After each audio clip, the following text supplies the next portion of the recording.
Welcome to HP FanFiction.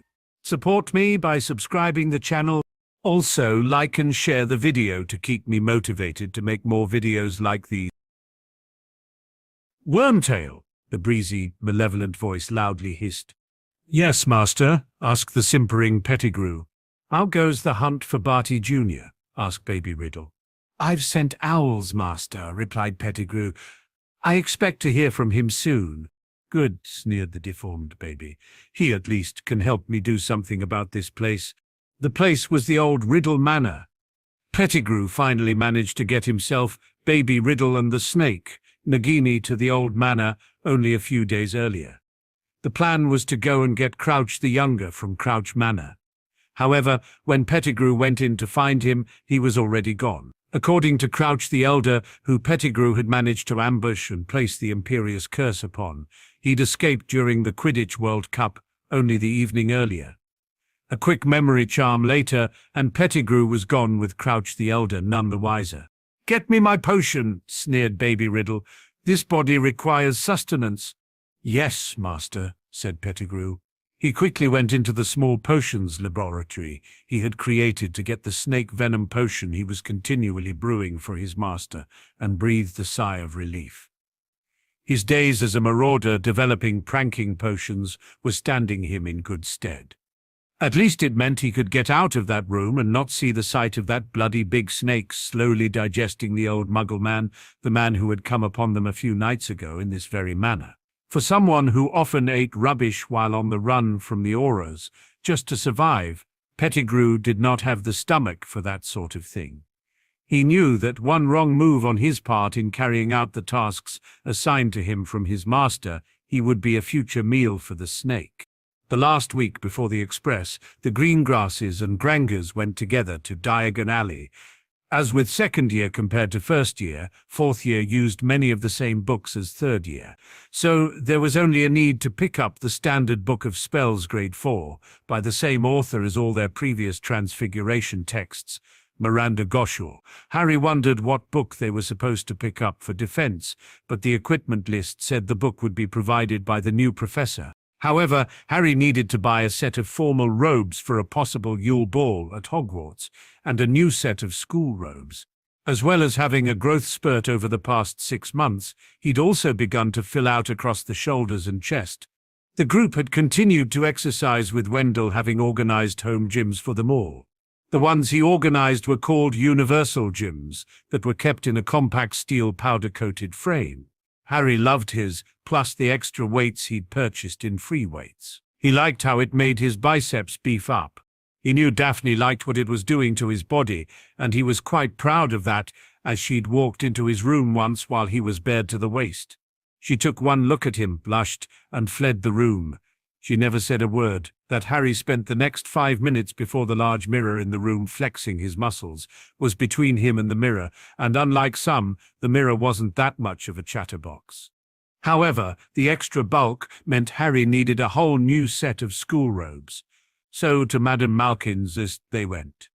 Daphne only needed new blouses and school jumper. She'd only filled out in one place, for which, when he noticed, Harry was very grateful. Daphne was not so much into the free weights, as she told him it was unseemly for a lady to look so muscly. However, based on advice from Monica, she made a lot of use of the cardio equipment, the rowing machine, the resistance bike, and the treadmill. She often used the equipment, while Harry was working with the weights.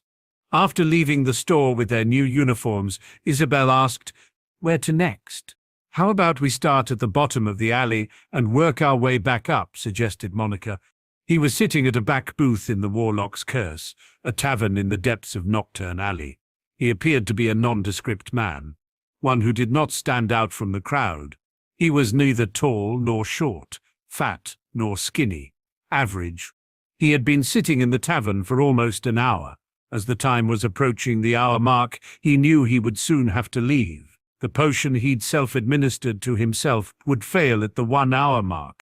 With 10 minutes to go, on the dot of the time he expected to meet his contact, one of the patrons, sitting at another table, rose and approached him.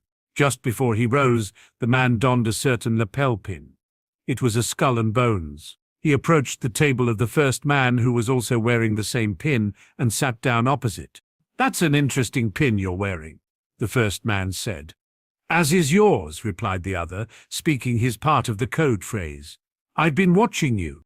"I figured as much," said the first, before then leaning slightly forward. "He's back and wants to see you." "And who would that be?" The first man carefully reached into the inside pocket of his robes, behind the lapel pin, and withdrew a card. The second man tensed a little as the hand disappeared, but calmed when all it brought out was what looked like a Muggle business card. The first placed the card on the table and slid it over to the second. The second could see there was yet another lapel pin pinned to it. This time it was of a small golden snake. The first said, "He congratulates you on gaining your freedom and wants to welcome you back. This is a timed portkey that will take you to him at 7 p.m. this evening. It will only work if you are standing at the public portkey point in Diagon. It's up to you. However, he will not be happy with you if you do not come." The first carefully rose from his seat and hurried from the tavern. The second watched him go before turning to scan the room. He could not detect anyone watching or paying even the slightest attention. He picked up the card and dropped it into his own inside robe pocket, then rose and left through the same door. The first was already gone. Hiding behind a rain barrel, a small brown rat watched the second as he stood just outside the door and looked around. When the second then hurried off, donning an invisibility cloak as he did so, the rat made his own way deeper into the alley to portkey away. At precisely 7:00 p.m. that night, the second man was exactly where he was supposed to be. He withdrew his wand, took a deep breath, and set himself ready for a battle. With the expected tug in the middle of his navel, he was away. He arrived on the side of a hill, just up from a graveyard, and nearby small wood. He looked around, not seeing anyone. A disused manor building sat near the peak of a hill behind him. "You're alone," a voice quietly said. He spun around with a ready curse on his lips and the tip of his wand glowing. He saw a middle-aged man standing there as if he had no care in the world. "Wormtail," he half sneered.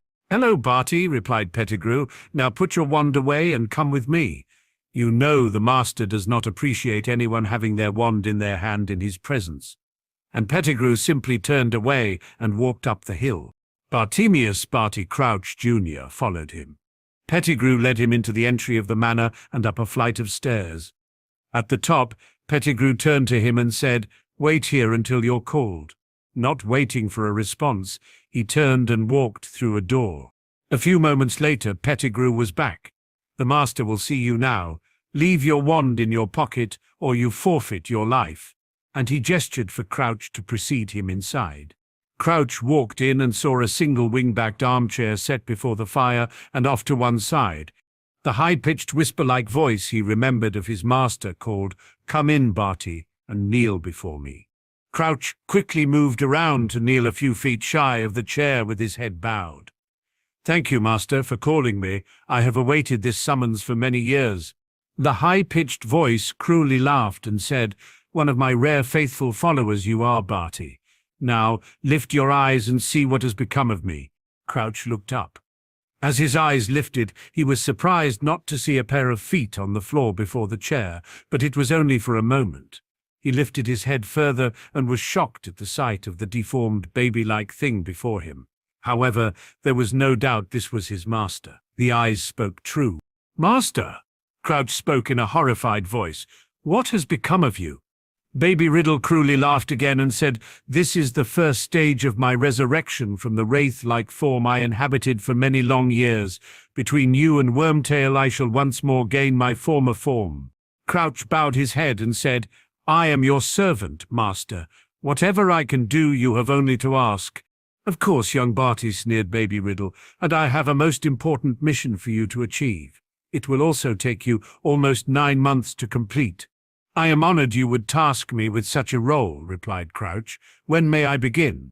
With another cruel laugh, Baby Riddle said, "Listen carefully, my faithful friend. This is what I need you to do."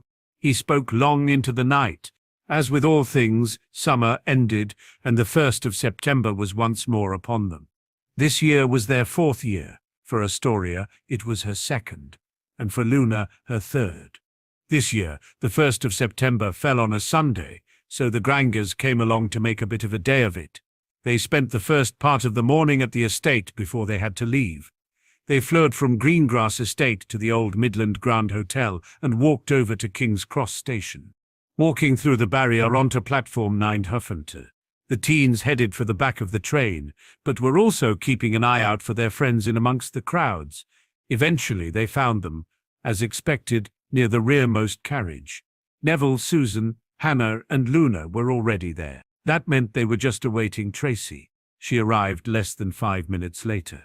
Harry and Neville were once more tasked with loading the trunks onto the train. Even Luna batted her eyes at the boys and asked, sweetly.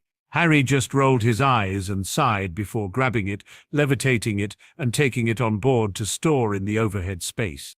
At least both boys only had to make 2 trips each. They could both now levitate one on top of the other and carry 2 at a time. They did manage to garner quite a few speculative looks from other students, and not a few guardians while they did it. Students with only a third-year level of education shouldn't have been able to manage it.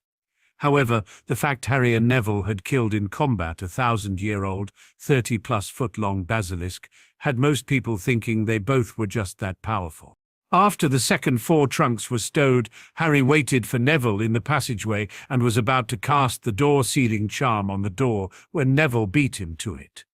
Neville turned back with a smirk and said, "Come on, Harry, we can't have you being the only one to cast all the important charms for us, can we?"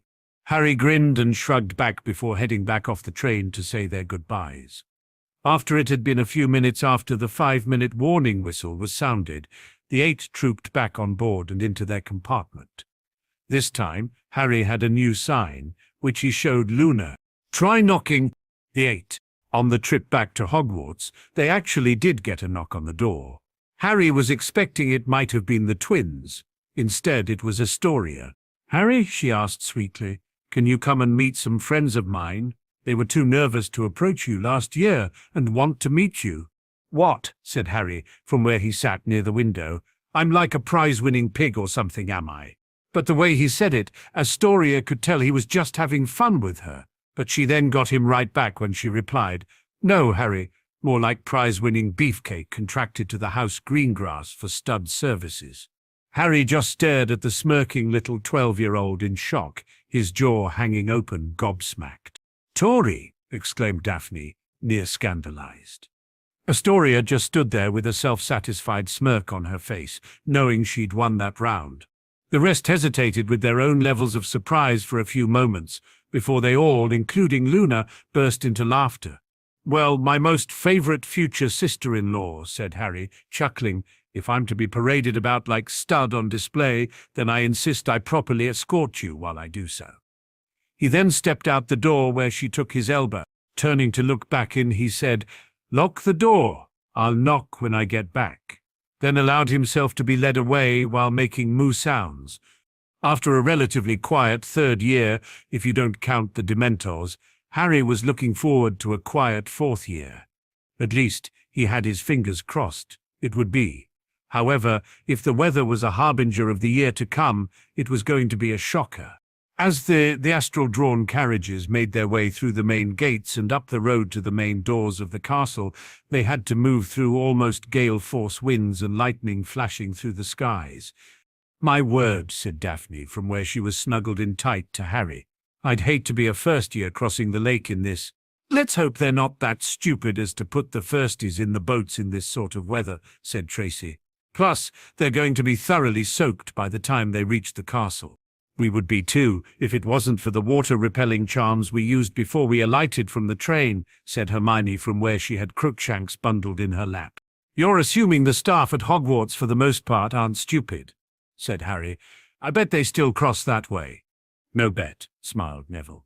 Arriving at the castle, the 8, from where they were split across 2 carriages, made their way into the Great Hall. They also saw just how many of the 2nd years and up did not employ a water-repelling charm of some form, as, with the little they'd spent in the open, they were still somewhat soaked. Harry and the others were madly using their wands and drying off as many of their fellow students as they could using a modified drought charm.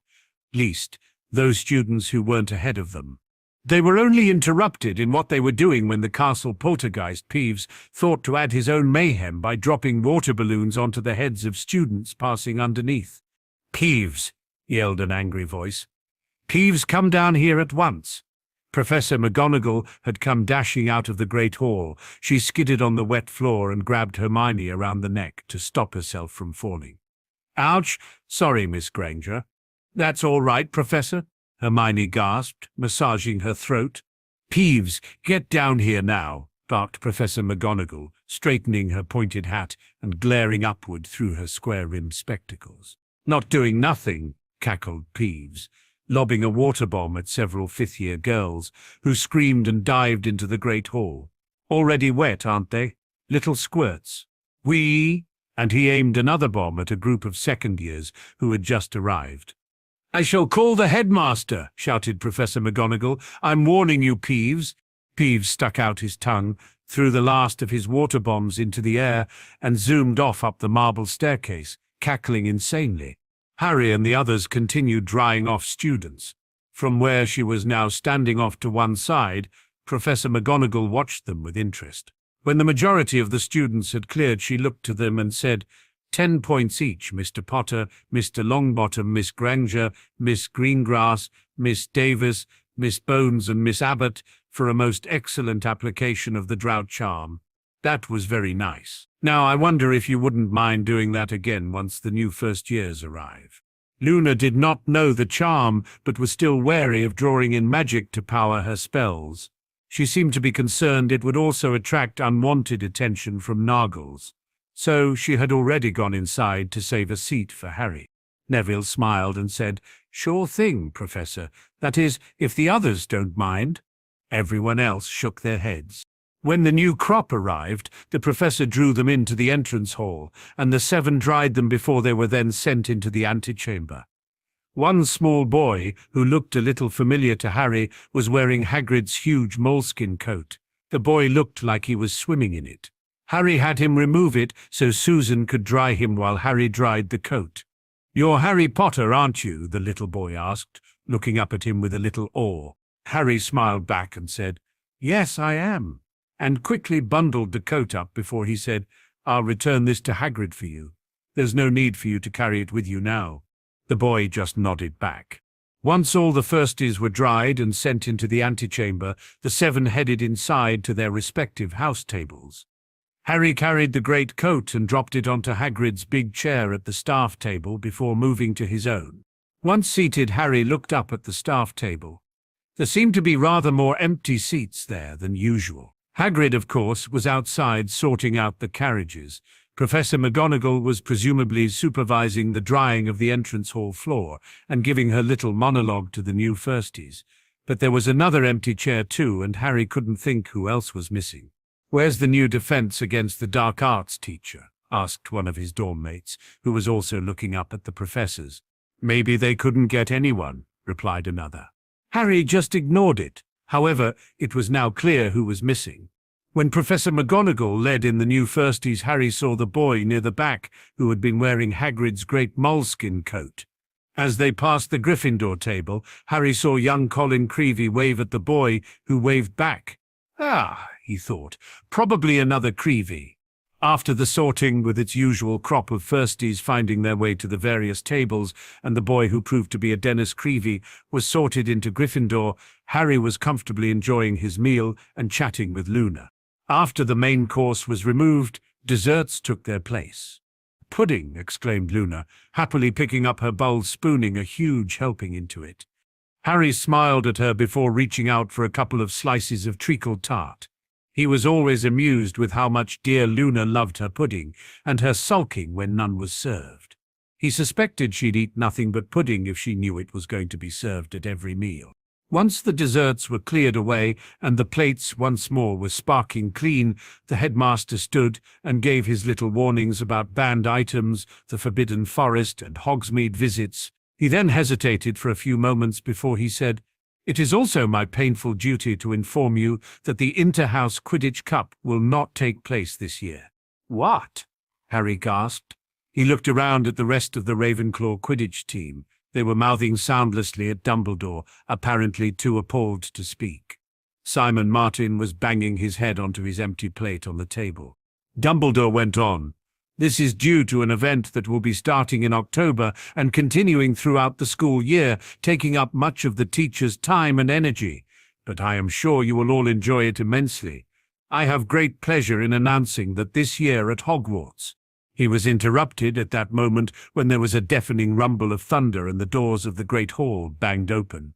A man stood in the doorway, leaning upon a long staff, shrouded in a black traveling cloak. Every head in the great hall swiveled toward the stranger, suddenly brightly illuminated by a fork of lightning that flashed across the ceiling. He lowered his hood, shook out a long mane of grizzled dark grey hair, then began to walk up toward the teacher's table. A dull clunk echoed through the hall on his every other step. He reached the end of the top table, turned right, and limped heavily toward Dumbledore. Another flash of lightning crossed the ceiling. Someone gasped. The lightning had thrown the man's face into sharp relief, and it was a face unlike any Harry had ever seen. It looked as though it had been carved out of weathered wood by someone who had only the vaguest idea of what human faces are supposed to look like, and was none too skilled with a chisel. Every inch of skin seemed to be scarred. The mouth looked like a diagonal gash, and a large chunk of the nose was missing. But it was the man's eyes that made him frightening. One of them was small, dark, and beady. The other was large, round as a coin, and a vivid, electric blue. The blue eye was moving ceaselessly, without blinking, and was rolling up, down, and from side to side, quite independently of the normal eye. And then it rolled right over, pointing into the back of the man's head, so that all they could see was whiteness. The stranger reached Dumbledore. He stretched out a hand that was as badly scarred as his face, and Dumbledore shook it, muttering words. Harry couldn't hear. He seemed to be making some inquiry of the stranger, who shook his head unsmilingly and replied in an undertone. Dumbledore nodded and gestured the man to the empty seat on his right-hand side. The stranger sat down, shook his mane of dark grey hair out of his face, pulled a plate of sausages toward him, raised it to what was left of his nose, and sniffed it. He then took a small knife out of his pocket, speared a sausage on the end of it, and began to eat. His normal eye was fixed upon the sausages, but the blue eye was still darting restlessly around in its socket, taking in the hall and the students. "May I introduce our new defense against the dark arts teacher?" said Dumbledore brightly into the silence. "Professor Moody."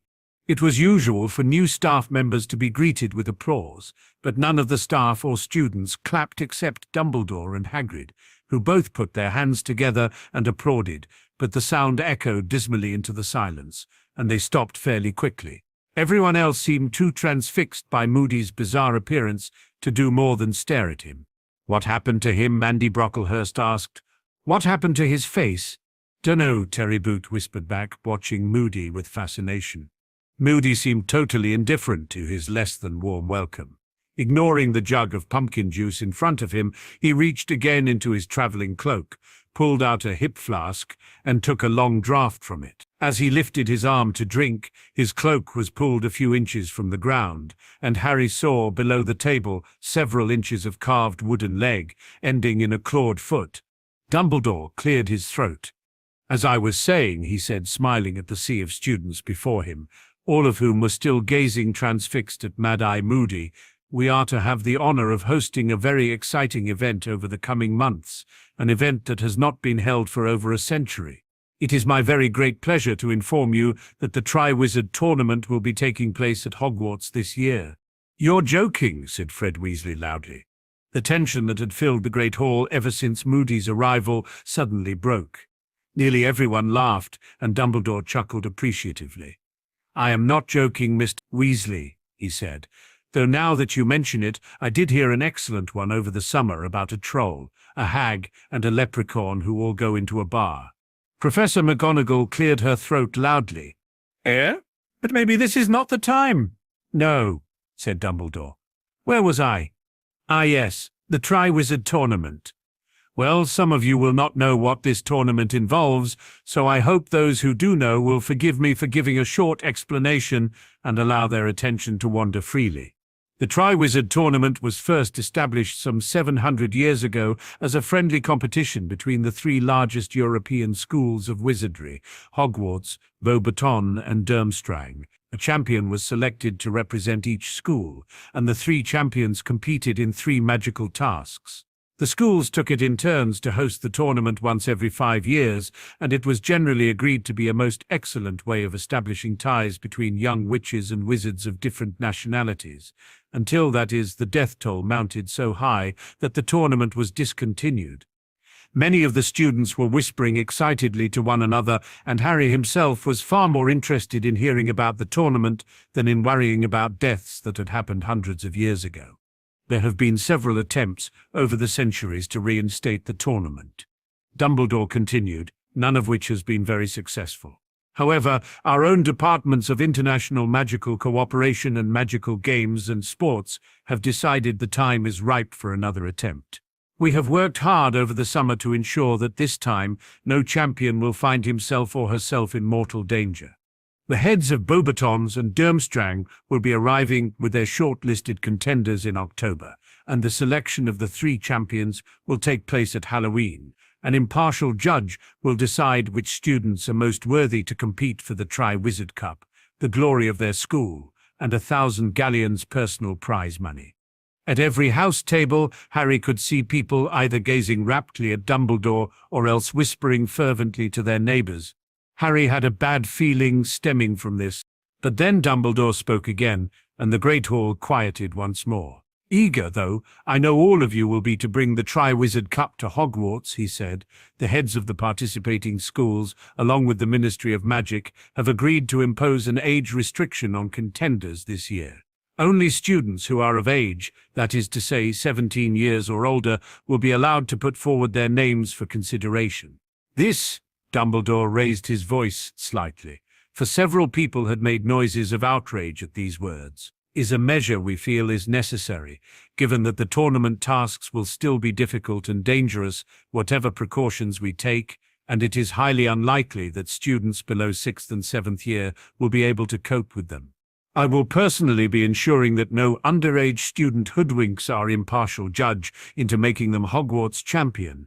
His light blue eyes twinkled as they flickered over Fred's and George's mutinous faces. I therefore beg you not to waste your time submitting yourself if you are under 17.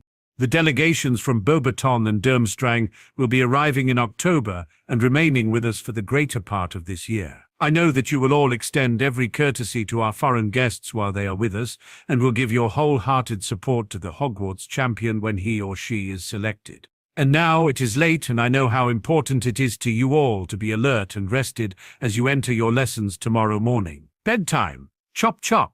Dumbledore sat down again and turned to talk to Mad-Eye Moody. There was a great scraping and banging as all the students got to their feet and swarmed toward the double doors into the entrance hall. After a night where he didn't feel he'd had a decent night's sleep, Harry joined the others at the Gryffindor table. The storm had blown itself out by the following morning, though the ceiling in the Great Hall was still gloomy. Heavy clouds of pewter grey swirled overhead as the 8 examined their new course schedules at breakfast. A few seats along, Fred, George, and Lee Jordan were discussing magical methods of aging themselves and bluffing their way into the Triwizard Tournament. "Good morning," Harry mumbled to the others before he leaned over and gave Daphne a half-hearted peck on the cheek. "Not have a good night?" she asked. "No," he replied, a little dejectedly. "I've got a real bad feeling about this tournament thing." "You're not thinking of entering it, are you?" she gasped. "Hell no," he vehemently replied before calming down again. "But I can't but help worrying about it. I just thank Merlin I'm not yet of age." They were soon joined by the twins. "Who's this impartial judge who's going to decide who the champions are?" asked Harry. "Dunno," said Fred. "But it's them we'll have to fool. I reckon a couple of drops of aging potion might do it, George." "Dumbledore knows you're not of age, though," said Susan. "Yeah, but he's not the one who decides who the champion is he?" said Fred shrewdly. Sounds to me like once this judge knows who wants to enter, he'll choose the best from each school and never mind how old they are. Dumbledore's trying to stop us giving our names. People have died, though, said Hermione in a worried voice. Yeah, said Fred airily, but that was years ago, wasn't it? Anyway, where's the fun without a bit of risk? Looking down the table a little, he saw his youngest brother sitting there. Hey, Ron, what if we find out how to get round Dumbledore? Fancy entering? What do you reckon? Asked Ron. Be cool to enter, wouldn't it? But I suppose they might want someone older. Dunno if we've learnt enough. I definitely haven't, came Neville's gloomy voice. I expect my Gran would want me to try, though. She's always going on about how I should be upholding the family honour. I'll just have to let her know I can't, due to the age limit. I don't think she'd care now, Nev, said Harry. After all, her grandson did slay a 1,000-year-old basilisk only a little over a year ago, and rescue the damsel in distress. I think you've more than adequately demonstrated your Gryffindorish Longbottom bravery. Neville smiled and said, Yeah, I think you'd be right about that. Professor Flitwick was soon around with his class schedule and offered his own congratulations for attaining the highest scores of his year, the previous year.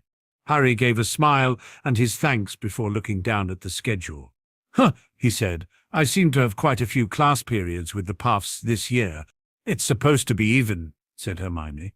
It is, replied Harry, if you only take into consideration the classes, Transfiguration and Astronomy with Slytherin, Charms, Herbology and History of Magic with Gryffindor, Potions and Data with Hufflepuff. However, there are 3 classes a week for Potions and Data, so that's 6 class periods with Hufflepuff. Transfiguration is 3 class periods, but Astronomy is only 1, so that's 4 class periods with Slytherin. Charms and Herbology are 2 each, and History of Magic is 1, so that's 5 class periods. Then there's, for me, the 2 classes that are for all 4 houses out of the electives, Arithmancy and Ancient Runes. So I didn't count those as it was pointless. When the mail came in, Harry quickly opened his copy of the Daily Prophet. He had no other items. Reading through it, he saw an article on Professor Moody and Mr. Weasley. Further mistakes at the Ministry of Magic. It seems as though the Ministry of Magic's troubles are not yet at an end, writes Rita Skeeter, special correspondent. Recently under fire for its poor crowd control at the Quidditch World Cup and still unable to account for the disappearance of one of its witches, the ministry was plunged into fresh embarrassment yesterday by the antics of Arnold Weasley of the Misuse of Muggle Artifacts Office. Arnold Weasley, who was charged with possession of a flying car 2 years ago after his twin sons were caught flying it, was yesterday involved in a tussle with several Muggle lawkeepers, policemen over a number of highly aggressive dustbins. Mr. Weasley appears to have rushed to the aid of Mad-Eye Moody, the aged ex-Auror, who retired from the ministry when no longer able to tell the difference between a handshake and attempted murder. Unsurprisingly, Mr. Weasley found, upon arrival at Mr. Moody's heavily guarded house, that Mr. Moody had once again raised a false alarm. Mr. Weasley was forced to modify several memories before he could escape from the policeman, but refused to answer Daily Prophet questions about why he had involved the ministry in such an undignified and potentially embarrassing scene. Well, Harry, Tracy and I have Transfiguration now. So, said Daphne, starting to pack up ready to leave. And that's our call, said Harry, following suit. Daphne and Tracy headed for the Transfiguration classroom, after bidding their friends a good day. As Harry had dropped out of Muggle studies, his day finished after the single History of Magic class after lunch. He was also one of the first up to their room in the come-and-go room, and was only beaten by the twins. They were working on something at the potions workstation. "What are you two doing here?" he asked. "I thought you had History of Magic for your last class." "We're dropping it," said one. "That is, we're dropping the class," said the other. "But we'll probably still take the exam," said the first. "Not that we need it," said the other. "Huh?" said Harry. "So, what are you working on now?" "Products," they said together. "We used to use History of Magic," said one. "To plan out our product line," said the other. "Now we can use this room instead," said the first. "That makes sense," said Harry as he sat at one of the study carousels and began to make a start on his Transfiguration homework. When the others started trooping in an hour later, he had the basics of his assignment already down and was using the room library to do his research. He didn't even realize they'd come in until Daphne put her arms around him from behind and bent forward to kiss him on the cheek. Of course, his concentration flew right out the window, like Hedwig off to deliver mail, when she rubbed her chest on the back of his neck and down his back. He muttered. I'm sorry, she purred in his ear. Did I break your concentration? He muttered again before sighing. Softly, he whined. You know what that does to me. I know, she said, amused. That's why I do it. Turning about, he pulled her into his lap and kissed her gently on the lips. You know you only need to call my name or tap me on the shoulder to get my attention, don't you? Of course, she brightly said with a grin. But where's the fun in that? Making sure his lap was out of sight of the others, he reached for her near-side hand and pulled it down into his lap. Because this bloody hurts inside of tight pants when it's happy. She snatched her hand back as if it was scalded and squealed. Harry, she exclaimed. Some of the others looked over and could see Daphne blushing bright red and trying to get off Harry's lap while he held her firmly in place. All right, you two, smirked Tracy. What's going on over there? Harry let her go and spun back to the carousel. She walked over to Tracy and, leaning over, whispered into her ear, I'll tell you later. Harry had the assignment written out and completed that afternoon before they headed down to dinner. He also passed out copies of it to the others, except Luna and the twins. For your notes, he explained. The bibliography includes which books I used. Heading to the Great Hall for dinner, the 8, together with the Weasley twins, were coming down the last few stairs into the entrance hall, when they came across the start of a commotion between Malfoy and Ron Weasley. Harry had little time for the youngest male Weasley, but even less for a braggart like Malfoy. Weasley, hey Weasley, called Malfoy, as came up from behind the youngest Weasley male, who was about to walk through the doors into the Great Hall. Malfoy, Crabbe, and Goyle were standing there, each looking thoroughly pleased about something. What? Asked Weasley shortly. Your dad's in the paper, Weasley, said Malfoy, brandishing a copy of the Daily Prophet and speaking very loudly so that everyone in the packed entrance hall could hear. Listen to this. Further mistakes at the Ministry of Magic. It seems as though the Ministry of Magic's troubles are not yet at an end, writes Rita Skeeter, special correspondent, recently under fire for its poor crowd control. Trying to prove to everyone you can read, Mr. Malfoy, called Harry, coming closer.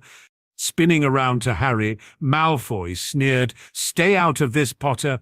How about you now hand it over to the next kiddie and let Crabbe read some, said Harry with a smirk. We don't want to see you hurting yourself trying to think too hard, do we? I'm warning you, Potter, sneered the little blonde Ponce with an angry growl. Stay out of this. Walking past, Harry gave a shrug and said, Suit yourself, Mr. Malfoy. But your targeted victim for bullying has already left. He was probably bored by you. Bang! Several people screamed. Harry felt something white-hot graze the side of his face. He popped his wand into his hand and began to spin about. He heard a second loud bang and a roar that echoed through the entrance hall. Oh, no you don't, laddie. Professor Moody was limping down the marble staircase. His wand was out, and it was pointing right at a pure white ferret, which was shivering on the stone-flagged floor, exactly where Malfoy had been standing. There was a terrified silence in the entrance hall. Nobody but Moody was moving a muscle. Moody turned to look at Harry. At least, his normal eye was looking at Harry. The other one was pointing into the back of his head. Did he get you? Moody growled. His voice was low and gravelly. No, Professor, said Harry. Typically for him, he missed. Leave it, shouted Moody. Leave what? Harry said, bewildered. Not you, him, Moody growled, jerking his thumb over his shoulder at Crabbe, who had just frozen, about to pick up the white ferret. It seemed that Moody's rolling eye was magical and could see out of the back of his head. Moody started to limp toward Crabbe, Goyle, and the ferret, which gave a terrified squeak and took off, streaking toward the dungeons. I don't think so, roared Moody, pointing his wand at the ferret again. It flew 10 feet into the air, fell with a smack to the floor, and then bounced upward once more. I don't like people who attack when their opponent's back's turned, growled Moody, as a ferret bounced higher and higher, squealing in pain. Stinking, cowardly, scummy thing to do. The ferret flew through the air, its legs and tail flailing helplessly. "Never do that again," said Moody, speaking each word as the ferret hit the stone floor and bounced upward again. "Professor Moody," said a shocked voice. Professor McGonagall was coming down the marble staircase with her arms full of books. "Hello, Professor McGonagall," said Moody calmly, bouncing the ferret still higher. What are you doing?" asked a shocked Professor McGonagall, her eyes following the bouncing ferret's progress through the air. "Teaching," said Moody. "Teach, Moody? Is that a student?" shrieked Professor McGonagall, the book spilling out of her arms. "Yep," said Moody. "No," cried Professor McGonagall, running down the stairs and pulling out her wand. A moment later, with a loud snapping noise, Draco Malfoy had reappeared, lying in a heap on the floor with his sleek blonde hair all over his now brilliantly pink face. He got to his feet, wincing. "Moody, we never use transfiguration as a punishment," said Professor McGonagall wearily. "Surely Professor Dumbledore told you that." "He might have mentioned it, yeah," said Moody, scratching his chin unconcernedly. "But I thought a good sharp shock. We give detentions, Moody, or speak to the offender's head of house." "I'll do that then," said Moody, staring at Malfoy with great dislike. Malfoy, whose pale eyes were still watering with pain and humiliation, looked malevolently up at Moody and muttered something in which the words "my father" were distinguishable. "Oh, yeah," said Moody quietly, limping forward a few steps, the dull clunk of his wooden leg echoing around the hall. "Well, I know your father of old, boy. You tell him Moody's keeping a close eye on his son. You tell him that from me. Now your head of house'll be Snape, will it?" "Yes," said Malfoy resentfully. "Another old friend," growled Moody. "I've been looking forward to a chat with old Snape. Come on, you." He seized Malfoy's upper arm and marched him off toward the dungeons. Professor McGonagall stared anxiously after them for a few moments, then waved her wand at her fallen books, causing them to soar up into the air and back into her arms. As Harry stepped through the doors, Ron Weasley, who stood just inside it, said, "Potter." Turning to the other boy, he asked, "Yes?"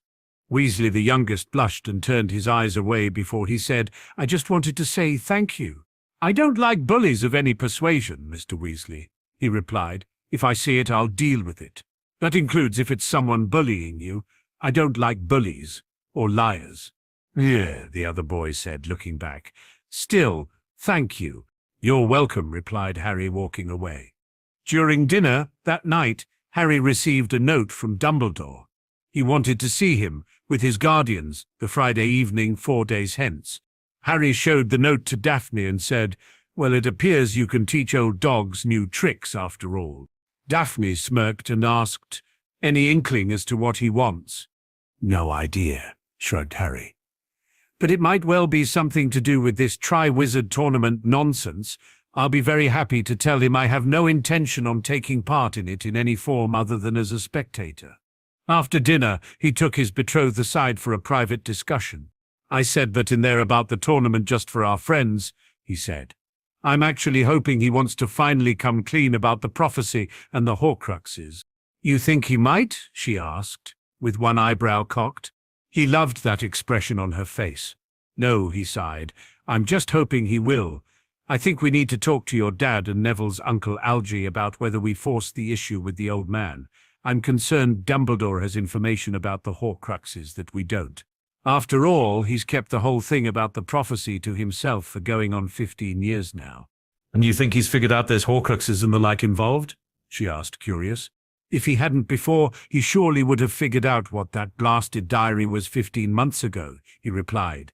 "He may be stuck in a box with his thinking, but he's also very well versed in the arts of magic.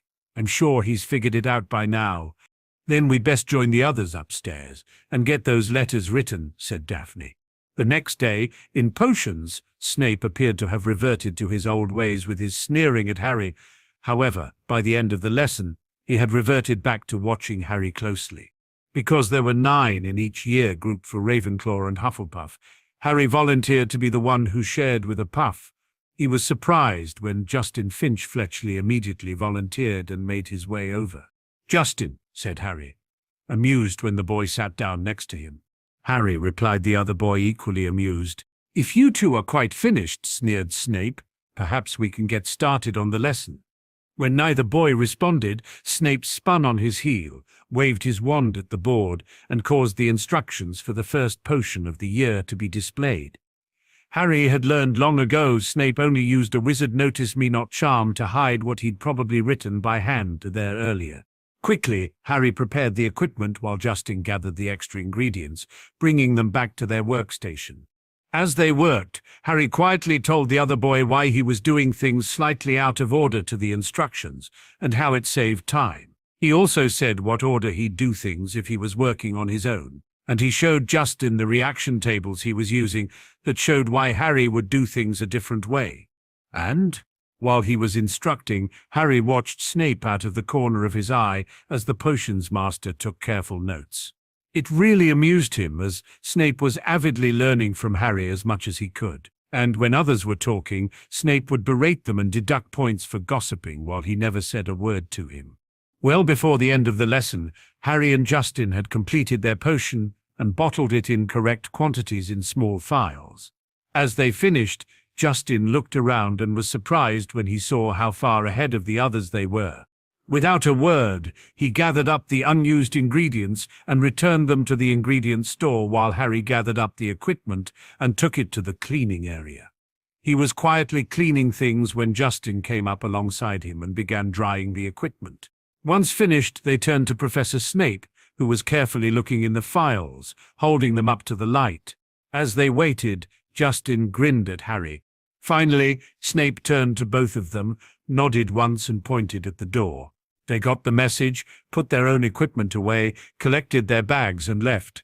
As soon as they stepped outside and the door closed behind them, Justin turned to Harry and exclaimed, "That was bloody brilliant. I haven't ever had a potions lesson where I've learned so much." Harry just chuckled back and said, "It's all a matter of thinking, Mr. Finch-Fletchley. Think about what it is you're trying to accomplish and figure it out. Besides, it helps me that I've been cooking since I was old enough to hold a large pan of hot water by the handle without spilling anything." After lunch, Ravenclaw was with the Gryffindors in herbology. They worked on extracting Bubotuber from mature plants and bottling it ready for use.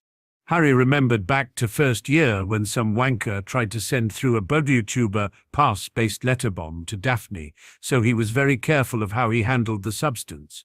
His dragonhide gloves rarely came off for the entire lesson. Butterubers were the ugliest plants Harry had ever seen. They looked less like plants than thick, black giant slugs protruding vertically out of the soil. Each was squirming slightly and had a number of large, shiny swellings upon it, which appeared to be full of liquid. "Bubbotubers," Professor Sprout told them briskly. "They need squeezing. You will collect the pus. The pus is extremely valuable, so don't waste it. You will collect the pus, I say, in these bottles. Wear your dragonhide gloves. It can do funny things to the skin when undiluted Bubotuber pus." Squeezing the Bubotubers was disgusting, but oddly satisfying. As each swelling was popped, a large amount of thick yellowish-green liquid burst forth, which smelled strongly of petrol. They caught it in the bottles as Professor Sprout had indicated, and by the end of the lesson had collected several pints. Professor Sprout, stopping the last bottle with a cork, said, "An excellent remedy for the more stubborn forms of acne, Bubotuber pus, should stop students resorting to desperate measures to rid themselves of pimples." Pimples was one thing Harry was very pleased puberty hadn't brought out on his or Daphne's skin. However, it affected a couple of the others in only light ways. A girl in Hufflepuff in the year below them, Eloise Midgen, had a horrendous bout of it that left her face quite scarred the previous year. Astronomy that night was a drag. Harry wondered why he kept at it, but knew it could be important in a couple of subjects such as potions and arithmancy. It was peculiar how the seasons and alignments of planets could affect both. However, like history of magic, it also was only one lesson period per week. For that effort, it was a possible new tea with little effort. However, that was on well after midnight. Its effect on the body outweighed the effect on the mind. He was starting to be able to nap in the evenings before going to the class, so that the few hours he managed to get between the class and needing to be up the next morning did not so heavily weigh on his ability to concentrate. So he had taken to sleeping in past breakfast, then ducking down to the kitchens for some warm porridge before then heading directly to Transfiguration for the single lesson period before heading to the Great Hall for lunch. At least that's what he did the previous year, and he had decided to do the same this year.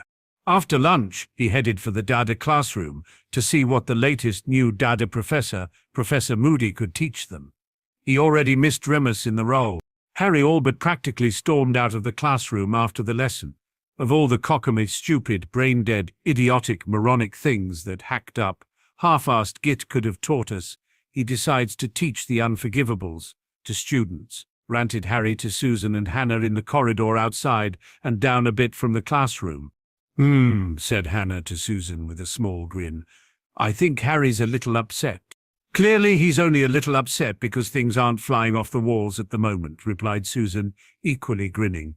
Not knowing how else to respond, Harry did what any mature, self-respecting wizard would do in the same situation. He blew them a raspberry. Both girls just giggled back. Harry pouted and said to the pair of them, "It's no fun building up a good rant if you're not scared of me." The girls moved to either side of him and each took an elbow. "But Harry, we know you'd never harm us, even by accident," said Hannah. Susan then said, "You're far too much the knight in shining armor type to harm either one of us, and we know it." Then the girls set him walking to the grand staircase and up to the 7th floor. Those students who were trying to get past during Harry's mini-rant and didn't want to get in range so didn't approach, sighed with relief when he left being escorted by the 2 Hufflepuff girls. Then they quickly approached the grand staircase themselves to head to their own common rooms before dinner. The next morning, Thursday, Harry received notice from Cygnus that he would be coming and bringing Unspeakable Croaker with him under disguise. Sirius would also be joining them, but that was it. "Dear Harry, as per your suggestion to speak to UA about raising H with D, he believes the time is getting ripe.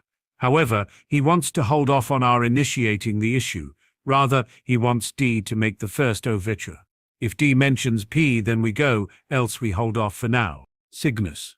Harry showed the note to Daphne and Neville before covering the note and flash incinerating it on the table.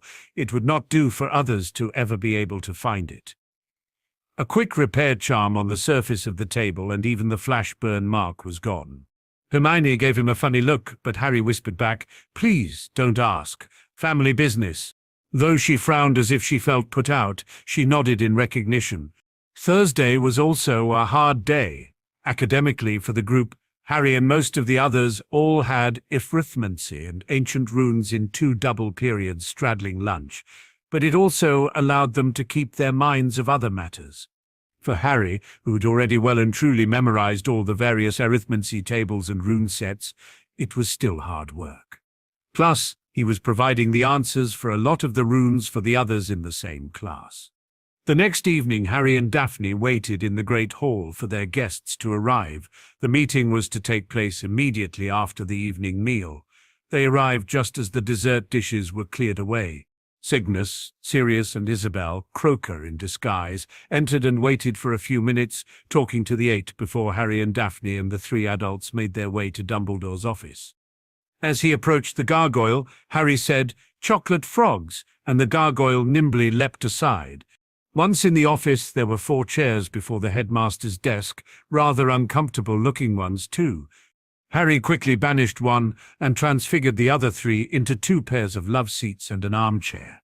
From behind, Cygnus quietly snorted at the surprised expression on Dumbledore's face. Harry assisted Daphne into sitting while, with a smirk, Cygnus assisted Isabel, who gave him a wink in response. As soon as he was sitting, Cygnus looked at Dumbledore and asked, "Now, Headmaster, why are we here?" "Straight to the point, Cygnus," replied Dumbledore. "Very well, then. There are some issues I need to discuss with Harry which are sensitive in nature, and I need you to relax the limitations you've placed me under with regards to the boy." "No," said Cygnus. "Perhaps I did not make myself clear enough," tried the old man. "These are issues relating to the security matters that I find myself only able to discuss with Harry. No, Albus, said Cygnus, quite firmly. You are a headmaster of a school. The only security matters relating to Harry you should be discussing with him. You should also be discussing with the entire school population and all the parents and guardians. Any other security matters relate to his home life, and that's my concern, not yours. Dumbledore gave one of his big grandfatherly disappointment sighs while he gathered his thoughts. Harry and Daphne both snickered. Cygnus smirked at Harry and Daphne before turning back to Dumbledore. He said, "As you can see, Albus, even the kids can see through that particular 'oh, I'm so hard done by' act." Dumbledore lost the twinkle for a few moments before he straightened himself up and said, "There are still matters I must speak with young Harry in private that specifically concern him." "Then you are never going to speak with him, Albus," said Cygnus. "You'll have to wait until he comes of age and decides for himself whether to speak with you privately." "It won't happen then either," said Harry. "Albus just can't seem to get it into his head I really don't like him, and as soon as possible I want to be shot of him out of my life completely." Cygnus nodded and said, "So there you have it, Albus. It's never going to happen." With an angry frown, Dumbledore then said, "Since you won't see reason in this small matter, I'm going to need a vow of all of you that what we discuss here tonight you will not speak of outside of this room." Harry couldn't help it. He laughed out loud. "Oh, that's rich," he chuckled. "In other words, you want to be able to raise any subject you want, and the only way any of us can ever talk about it again is in your presence. So, if I mentioned, say, I plan on asking Daphne to marry me, betrothal aside, the summer we graduate, we can never discuss the matter again unless we do it in this very room. Ah, that's just too funny." "That is not the matter I wish to discuss tonight, Mr. Potter," Dumbledore said firmly. "Well, you didn't specify what you want to discuss, Albus," smirked Cygnus. "Perhaps if you told us what specific matter you wanted to discuss, young Harry would not have been so amused." Dumbledore sighed again, but he wasn't so theatrical about it this time. "It relates to a specific matter relating to the security of the wizarding realm that I really should only discuss with Mr. Potter." "So, let me get this straight," said Cygnus, quite amused. "You only wish to discuss such an important matter with a 14-year-old boy, and not me, who has sat upon the Wizengamot, the body responsible for the security of the wizarding realm, for almost 2 decades. Do I have the gist of it, Albus?" "When you put it like that," replied Dumbledore, "I can see how you would feel that way. However, I really must insist." "Oh, give it a rest, Albus," said Harry. "You're not going to win this, no matter how many times you push." "Mr. Potter," the old man firmly said. Harry leaned forward and said, "This, right here and now, is your one and only chance to come clean, Albus.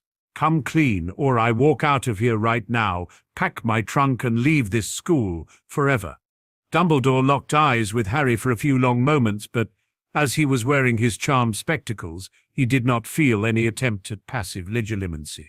When Dumbledore broke the connection, he looked down at the desktop in front of him and said, "This matter is too sensitive." "That's it?" interrupted Harry. He stood up and said, "You had your chance, Headmaster Dumbledore."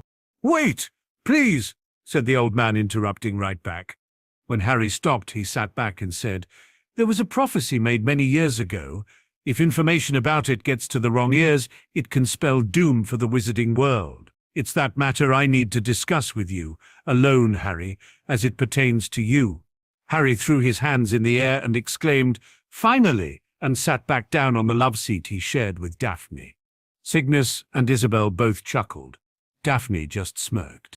Dumbledore frowned as he looked around at his 4 guests. His face took on a worried look, and he said, "This does not come as a surprise to any of you." Cygnus just shook his head and looked askance at Harry. "Harry," he asked, "do you want to do the honors?" Harry said back, "Thank you," before turning to Dumbledore. He intoned, "The one with the power to vanquish the Dark Lord approaches." He watched Dumbledore reel back in shock. "Born to those who have thrice defied him, and the Dark Lord will mark." "Stop!" exclaimed the old man, holding both hands out and waving them frantically in warding gesture with a look of horror on his face. Harry stopped but smirked back at the old man. "How?" the old man stuttered. "Harry, how what, Albus?" asked Harry calmly. How now, brown cow? How did you learn of the prophecy? Asked an almost befuddled Dumbledore. Harry shrugged and said, Riddle alerted me to its existence years ago. So once I learned those sort of things were stored down in the Department of Mysteries, I went in and heard it for myself. Looking quite shocked and defeated, Dumbledore asked, Who else knows? Before Harry could say anything, Cygnus replied, That's none of your business. However, I will tell you it's over a dozen people so far. No, Dumbledore exclaimed. If the wrong people know of it, it could lead to the destruction of all we hold dear. Cygnus snorted and said, You're a fool, Dumbledore. The prophecy states Harry has to kill Voldemort. So, what were you going to do to ensure that outcome? You've known of the prophecy since it was made, yet you've done nothing to ensure young Harry is prepared for when the prophecy comes to pass. We're over 14 years since the prophecy was made. What have you done about it? Harry is still a child, replied Dumbledore. He needs to be allowed to have a happy childhood before he... Harry burst into laughter again. Oh, Merlin, please stop, he cried, before bursting into laughter again. I fail to see the humor in the situation, Mr. Potter, replied Dumbledore flatly, and clearly a little hurt by being laughed at. What? You don't? Asked Harry. Let's see. There was this whiskered wanker who thought he was God's gift to the wizarding world, who, instead of immediately handing me over to my rightful guardians, where I have little doubt I would have led a happy childhood, decided to break the law and dumped my arse on the doorstep of my abusive relatives, where, for the next near on 10 years, I was then systematically, physically, emotionally, and verbally abused. Does this ring any bells for you, Albus? So, I then had to grow up real fast. I had to, through using my own rat cunning and smarts, find a way to ensure I was able to acquire food for myself, develop and earn income to get said food, develop a talent for cooking and become skilled in all forms of housework, gardening and home maintenance, lest I earn myself a beating that would have either killed a normal child or, more often, send that child to hospital. Where was the happy childhood in that? But all that doesn't matter, because the prophecy also covers that. Just what the hell did you think the part in the prophecy where it says, for neither can live while the other survives, means if not that? All right, Harry, I think he's got the point, don't you? Cygnus gently said. Yes, quite, sighed Dumbledore. Turning back to Dumbledore, Cygnus said, Now perhaps it's time for you to come clean with just what you've been doing with regards to the prophecy. Don't you think, Albus? Dumbledore sat there for a few long moments before he replied, It's my belief Tom used magic's most foul to keep his immortal soul from passing on to his next great adventure.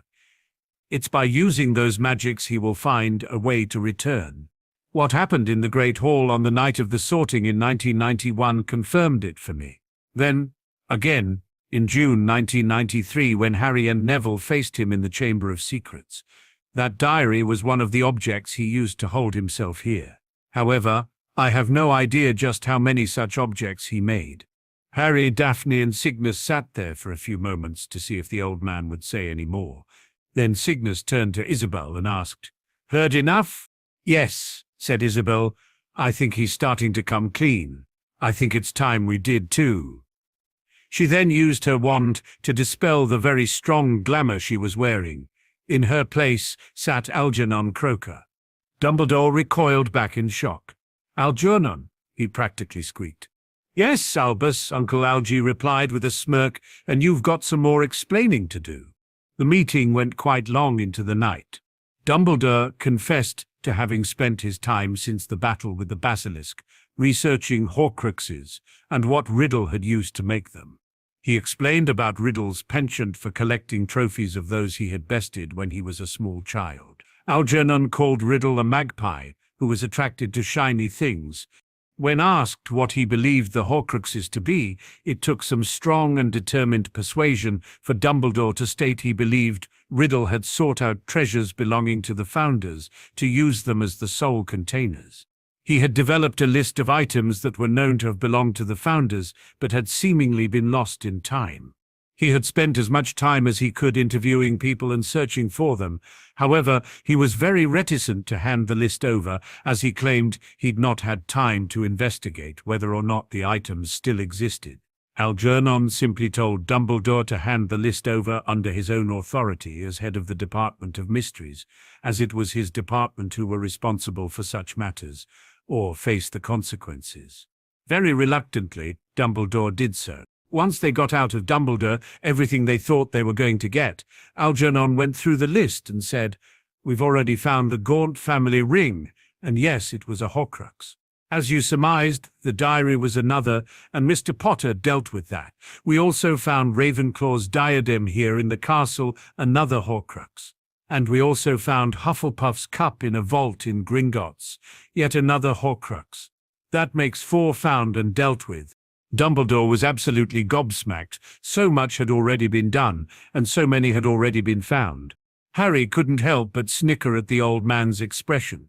Pretending not to notice Dumbledore's expression, Croaker continued, "We know the sword of Gryffindor is not a Horcrux, because it became infused with basilisk venom, the substance by which Mr. Potter destroyed the diary Horcrux.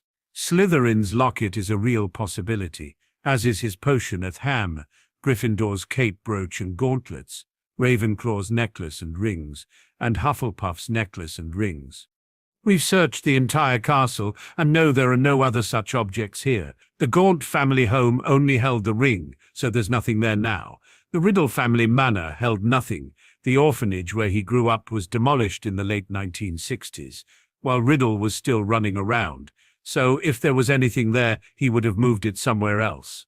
However, when interviewing some of the original Muggle children, we found evidence of something horrible that occurred to some of the children when they were on a day trip to the coast. When we searched the area, we found a cave hidden by blood wards. Once we got inside, we found someone had beat us to it and replaced something in a giant goblet with an ordinary locket. Inside the locket, the thief left a note. It read, "I know I will be dead long before you read this, but I want you to know that it was I who discovered your secret." It was signed simply as R.A.B. "What?" said Sirius, suddenly looking up in shock and staring intently at Algernon. "Who signed it? Do you have the locket with you?" Algernon frowned back and reached into his pocket. He drew out what looked like a standard locket on a gold chain and handed it to Sirius. Sirius, almost reverently, took the locket in both hands and stared down at it. Harry could see his godfather looking at it in almost awe, and had tears in his eyes. In the end, he fought for the light. "You recognize it, Lord Black?" asked Algernon. Sirius, still staring at the locket in his hands, nodded. With an emotion-choked voice, he replied, "It belonged to my brother. Ridana A.B. was Regulus Arcturus Black. I always wondered what happened to him." Everyone was quite shocked to hear that. It was Algernon who spoke first. "Do you know what he may have done with it? The original?" "Yeah," replied Sirius, finally looking up. "I think it's the locket in the display case at my place, the Black House. I wanted to toss it, but my house elf creature told me it was Master Regulus's locket. I kept it for sentimental value." "House elves don't make those sorts of mistakes," said Algernon. "If he says the one at your place is Master Regulus's locket, then it stands to reason that it's the one your brother switched out with the one that was in the goblet in the cave. I need you to invite me to the Black House once we're done here, tonight." "Of course," said Sirius, staring back down at the locket. Dumbledore cleared his throat and said, "It would be helpful if we knew how many he made. 1 is horrendous, to know he made more is disconcerting." After a moment or two, Algernon said, 6. Harry looked across and mused, "I thought it was 7. Shaking his head, Algernon said, "No, 7 parts. 6 Horcruxes and 1 he needed to retain within himself to stay alive. 4 have been found and dealt with. If the locket at the Black House is another, that'll make 5. Don't forget the 2 wraiths that came out of my head and Professor Quirrell," said Harry.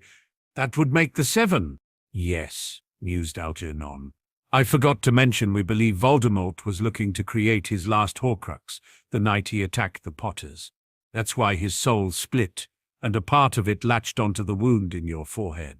The rest of it fled, and that would have been the part found to have been possessing poor Quirinus Quirrell. Those 2 parts looked to rejoin as they fled out the window of the Great Hall," said Harry. "That means he could still make another when he manages to become corporeal again." And it also means we can stop searching for the Horcruxes until then, said Cygnus. That is, of course, if the locket in Sirius's possession proves to be a Horcrux. All that work, muttered Dumbledore. I had no idea. It was not your job to search for them, Dumbledore, Algernon firmly said. It was always the responsibility of my department. If you'd come clean earlier, we'd have been done earlier. But the prophecy still states— I know what the prophecy states, interrupted Algernon. One must die by the hand of the other, and that can be defined in any number of ways. It does not mean that Mr. Potter must face Riddle in battle, as you seem to believe. The look on Dumbledore's face showed that was exactly what he believed. Cygnus snorted and asked, And just how would a boy, who hasn't even finished his schooling yet, manage to defeat a powerful wizard with over 60 years of studying the arts under his belt? I suspect it's with the power the Dark Lord knows not, replied Dumbledore. So you believe the power the Dark Lord knows not is how Mr. Potter will ultimately defeat him, said a disgusted Algernon. The prophecy does not state that, Dumbledore. It only states Mr. Potter will have a power Riddle doesn't know about, not that it will be the power by which he'll defeat him. You made yet another bold leap in assumption. There's that inner Gryffindor of yours. When Dumbledore looked up with an expression of slight shock and anger, Algernon asked, That never occurred to you, did it, Dumbledore? After a long moment, Dumbledore quietly replied, No, it did not. From where he was sitting, holding hands with Daphne, Harry had an epiphany. He glared back at the old man and quietly said, You son of a bitch! You are setting me up as your personal weapon. You are setting me up to face him one-on-one. Dumbledore turned his face away in shame. I thought so, snarled Harry. That's why you kept using words like sacrifice when you wanted to talk to me. That's why you tried to keep me ignorant of my heritage by sending me to grow up in the Muggle world, so I wouldn't know what I would actually be giving up if I sacrificed myself on the altar of your so-called greater good. Cygnus glared at Dumbledore and snarled, Is that true, Albus? Was it your intent to mold Mr. Potter into your personal weapon against Riddle? No, snapped Dumbledore. Harry was placed with his Muggle aunt and uncle because Harry and Petunia shared the same blood as Lily.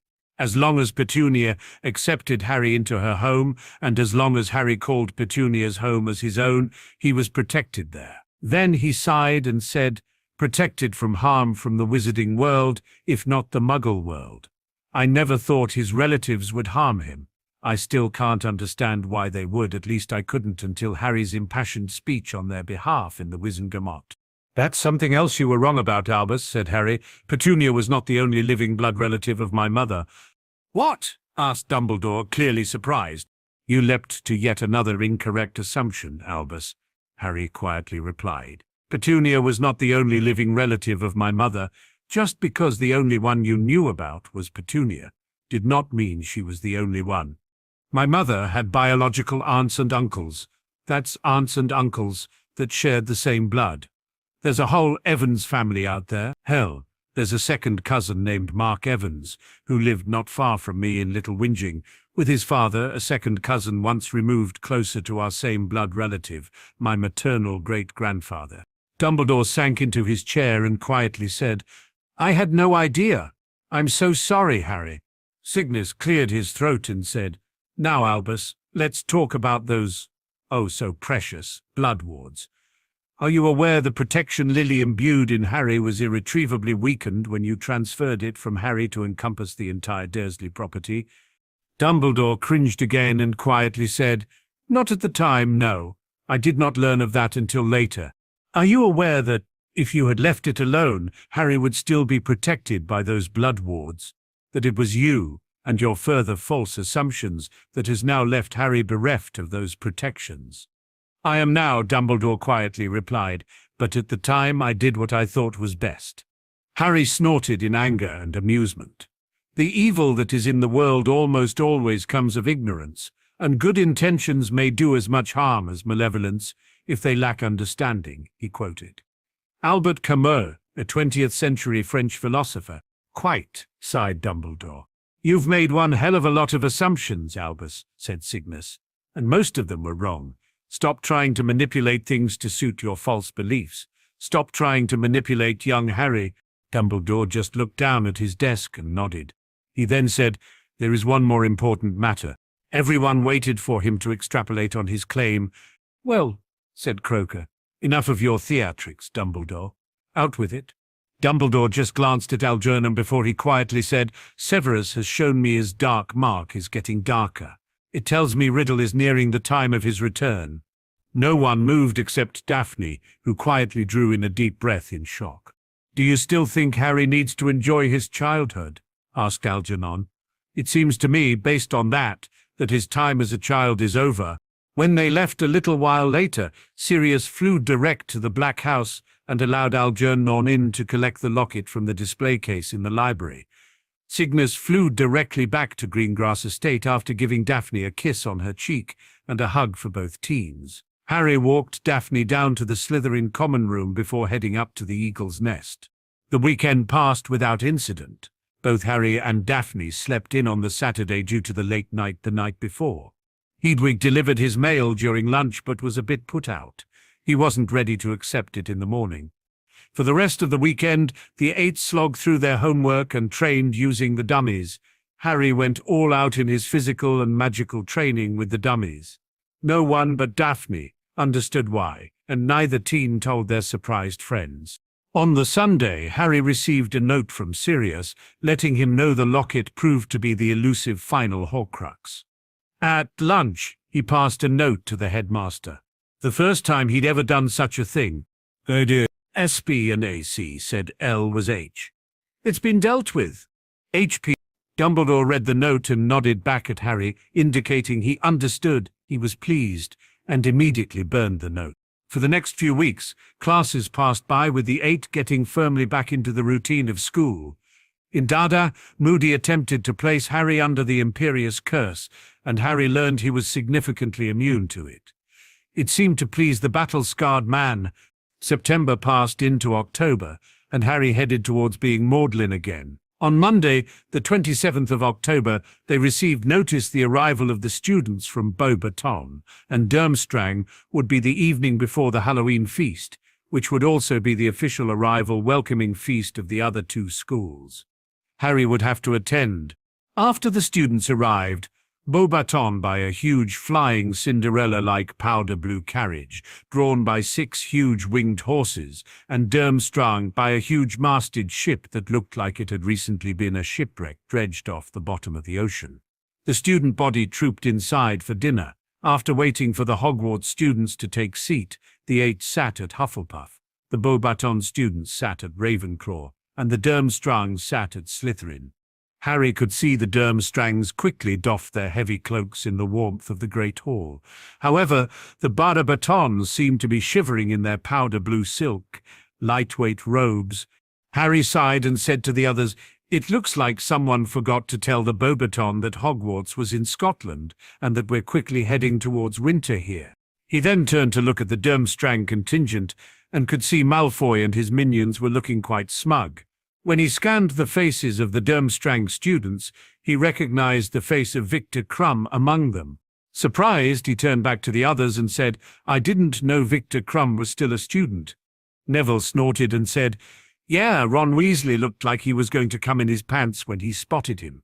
"Neville," exclaimed Hannah, "that's not very nice." "No less true, though," said Hermione, with a smug look.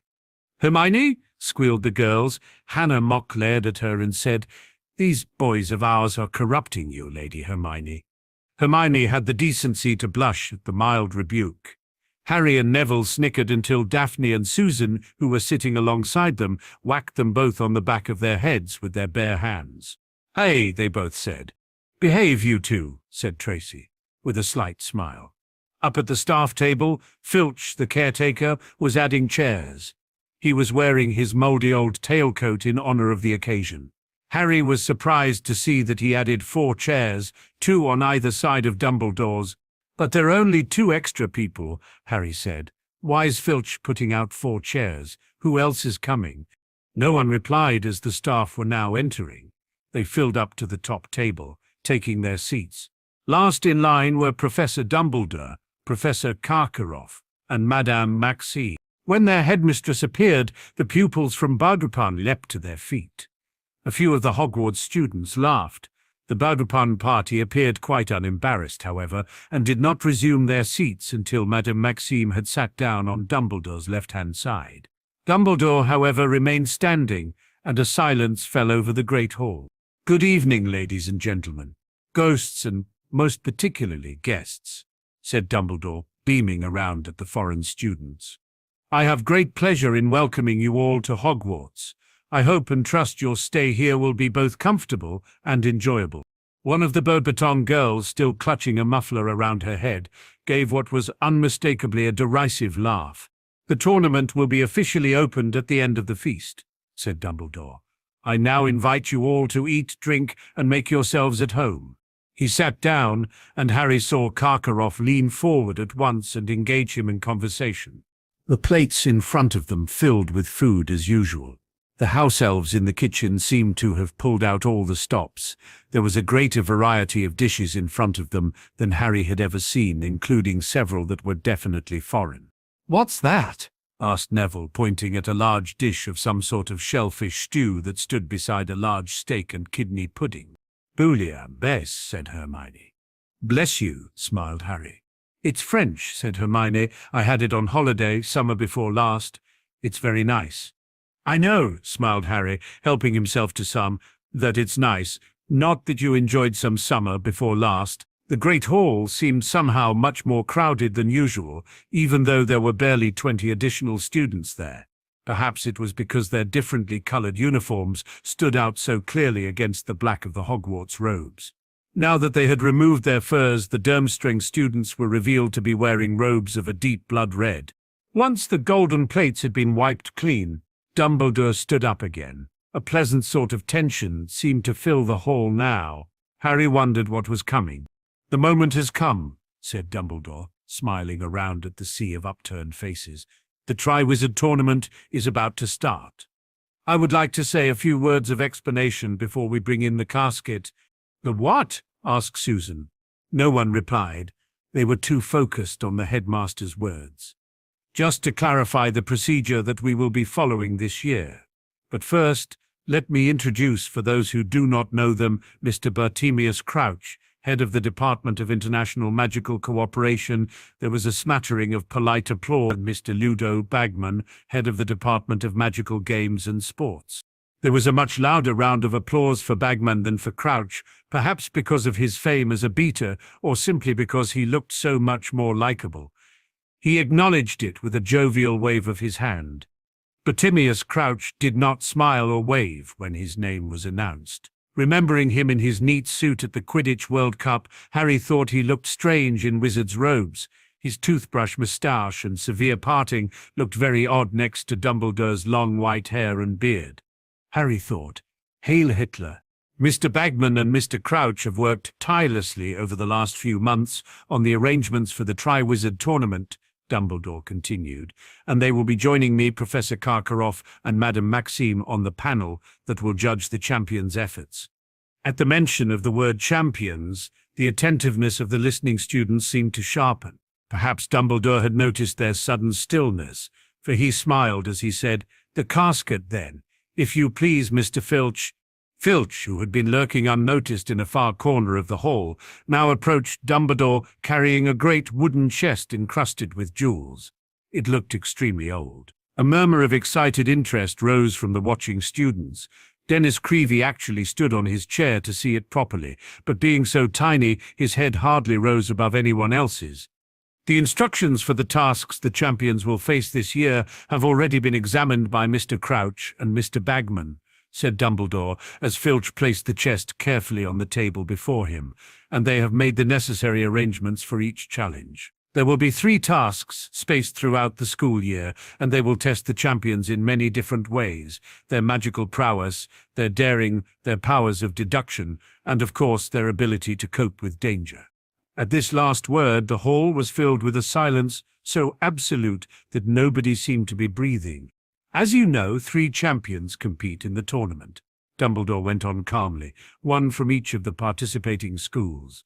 They will be marked on how well they perform each of the tournament tasks, and the champion with the highest total after Task 3 will win the Triwizard Cup. The champions will be chosen by an impartial selector, the Goblet of Fire." Dumbledore now took out his wand and tapped 3 times upon the top of the casket. The lid creaked slowly open. Dumbledore reached inside it and pulled out a large, roughly hewn wooden cup. It would have been entirely unremarkable had it not been full to the brim with dancing blue-white flames. Dumbledore closed the casket and placed the goblet carefully on top of it, where it would be clearly visible to everyone in the hall. Anybody wishing to submit themselves as champion must write their name and school clearly upon a slip of parchment and drop it into the goblet, said Dumbledore. Aspiring champions have 24 hours in which to put their names forward. Tomorrow night, Halloween, the goblet will return the names of the 3 it has judged most worthy to represent their school. The goblet will be placed in the entrance hall tonight, where it will be freely accessible to all those wishing to compete. To ensure that no underage student yields to temptation, said Dumbledore, I will be drawing an age line around the goblet of fire once it has been placed in the entrance hall. Nobody under the age of 17 will be able to cross this line. Finally, I wish to impress upon, Dumbledore continued. Harry suddenly burst into laughter. It was easily heard by all, due to how quiet everyone was. Dumbledore frowned back. Have I said something funny, Mr. Potter? Standing, Harry said. Yes, sir, very much so. When Dumbledore didn't respond, but instead appeared to be waiting, Harry continued, If all you're going to put around the goblet is an age line, sir, it seems you're not really interested in keeping out those who are not of age. I assure you, Mr. Potter, said the old man, puffing himself up, an age line will be sufficient. Replied Harry. Looking around the hall, he said, I offer 20 galleons to any of age student who will submit the name Ron Weasley of Hogwarts to the goblet for me.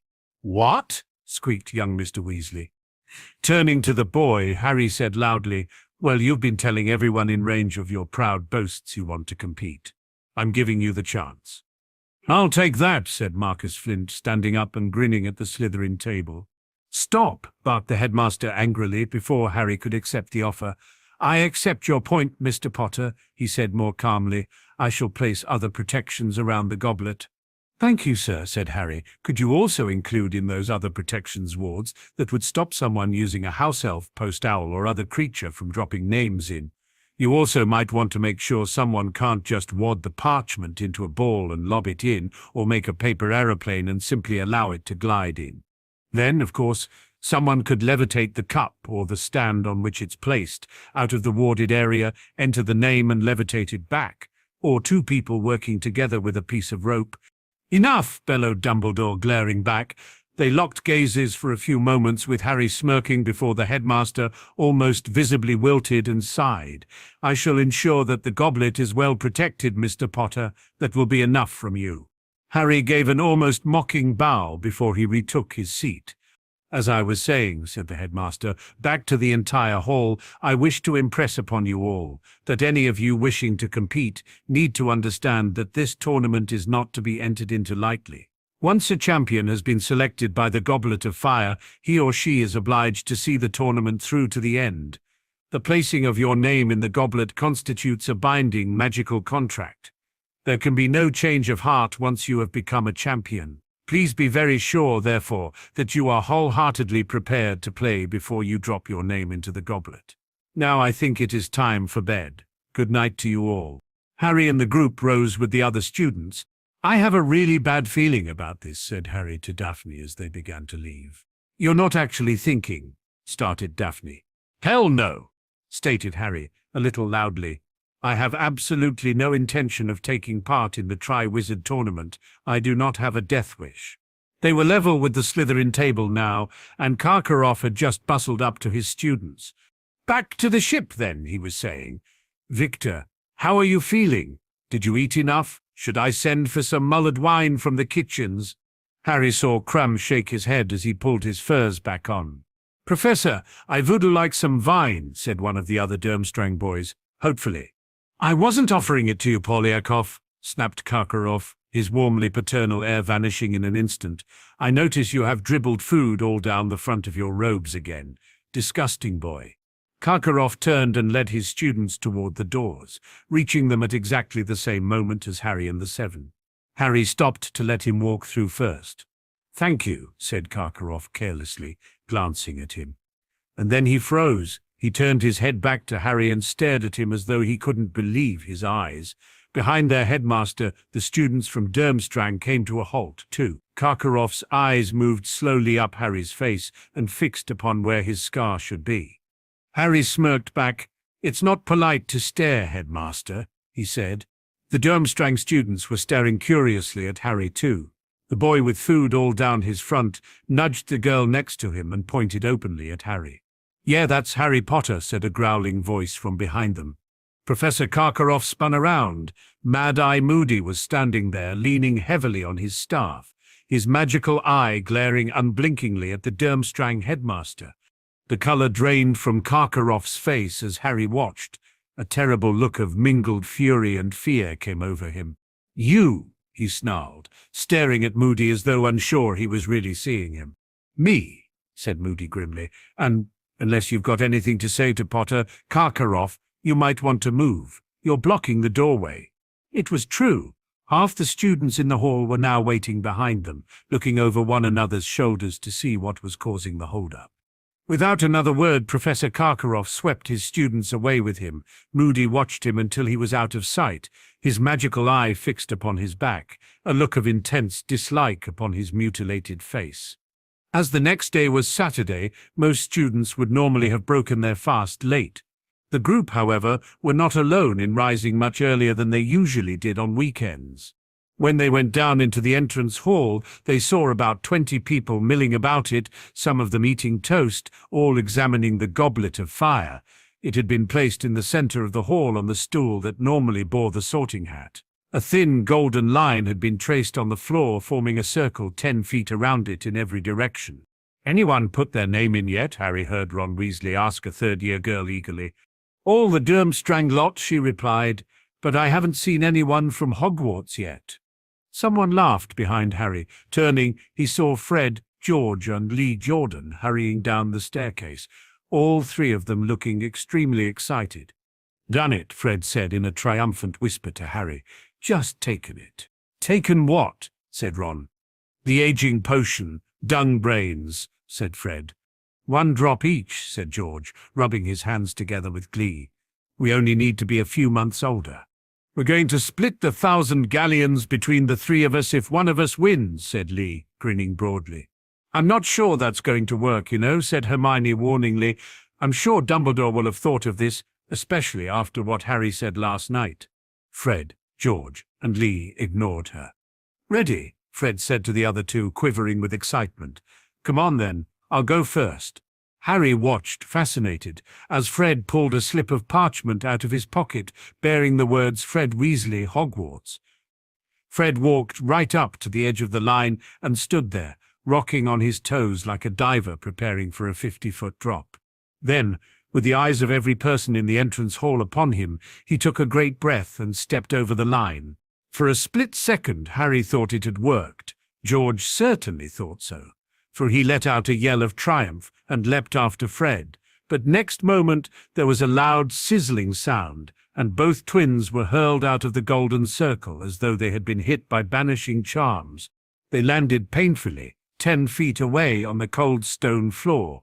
To add insult to injury, there was a loud popping noise, and both of them sprouted identical long white beards. The entrance hall rang with laughter. Even Fred and George joined in, once they had gotten to their feet and taken a good look at each other's beards. "I did warn you," said a deep, amused voice, and everyone turned to see Professor Dumbledore coming out of the great hall. He surveyed Fred and George, his eyes twinkling. "I suggest you both go up to Madame Pomfrey. She is already tending to Miss Fawcett of Ravenclaw and Mr. Summers of Hufflepuff, both of whom decided to age themselves up a little too. Though I must say neither of their beards is anything like as fine as yours." Fred and George set off for the hospital wing, accompanied by Lee, who was howling with laughter. The group, also chuckling, went in to breakfast. The decorations in the great hall had changed this morning. As it was Halloween, a cloud of live bats was fluttering around the enchanted ceiling, while hundreds of carved pumpkins leered from every corner. Harry led the way over to Dean and Seamus, who were discussing those Hogwarts students of 17 or over who might be entering.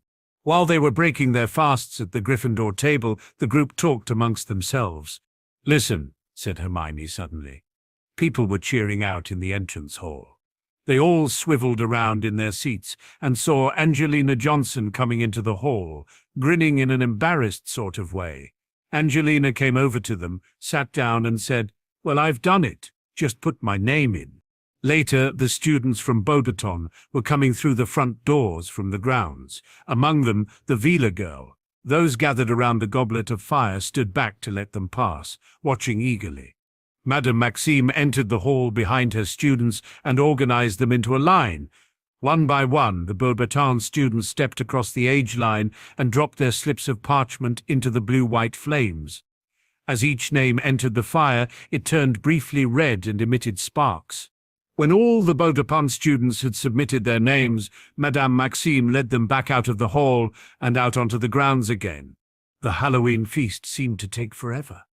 Daphne noticed Harry didn't seem to fancy the extravagantly prepared food on the Hufflepuff table where they were sitting, but it was that anniversary. Harry simply wanted the plates to clear and to hear who had been selected as champions. Then he could get out of there. Finally, the plates were cleared, and there was a sharp upswing in the level of noise within the hall. It died away again as Dumbledore rose to his feet. On either side of him, Professor Karkaroff and Madame Maxime looked as tense and expectant as anyone. Ludo Bagman was beaming and winking at various students. Mr. Crouch, however, looked quite uninterested, almost bored. "Well, the goblet is almost ready to make its decision," said Dumbledore in a clear and carrying voice, holding his hands up in a double shushing gesture. "I estimate it will require another minute. Now, when the champions' names are called, I would ask them please to come up to the top of the hall, walk along the staff table, and go through into the next chamber." He indicated the door behind the staff table, where they will be receiving their first instructions. He took out his wand and gave a great sweeping wave with it. At once all the candles except those inside the carved pumpkins were extinguished. Plunging them into a state of semi-darkness, the goblet of fire now seemed to shine more brightly than anything else in the great hall. The sparkling bright bluey whiteness of the flames was almost painful on the eyes. Everyone watched, waiting. A few people kept checking their watches. The flames inside the goblet turned suddenly red. Sparks began to fly from it. Next moment, a tongue of flame shot into the air. A charred piece of parchment fluttered out of it. The whole room gasped. Dumbledore caught the piece of parchment and held it at arm's length so he could read it by the light of the returned blue-white flames, which had turned back to their pre-red state.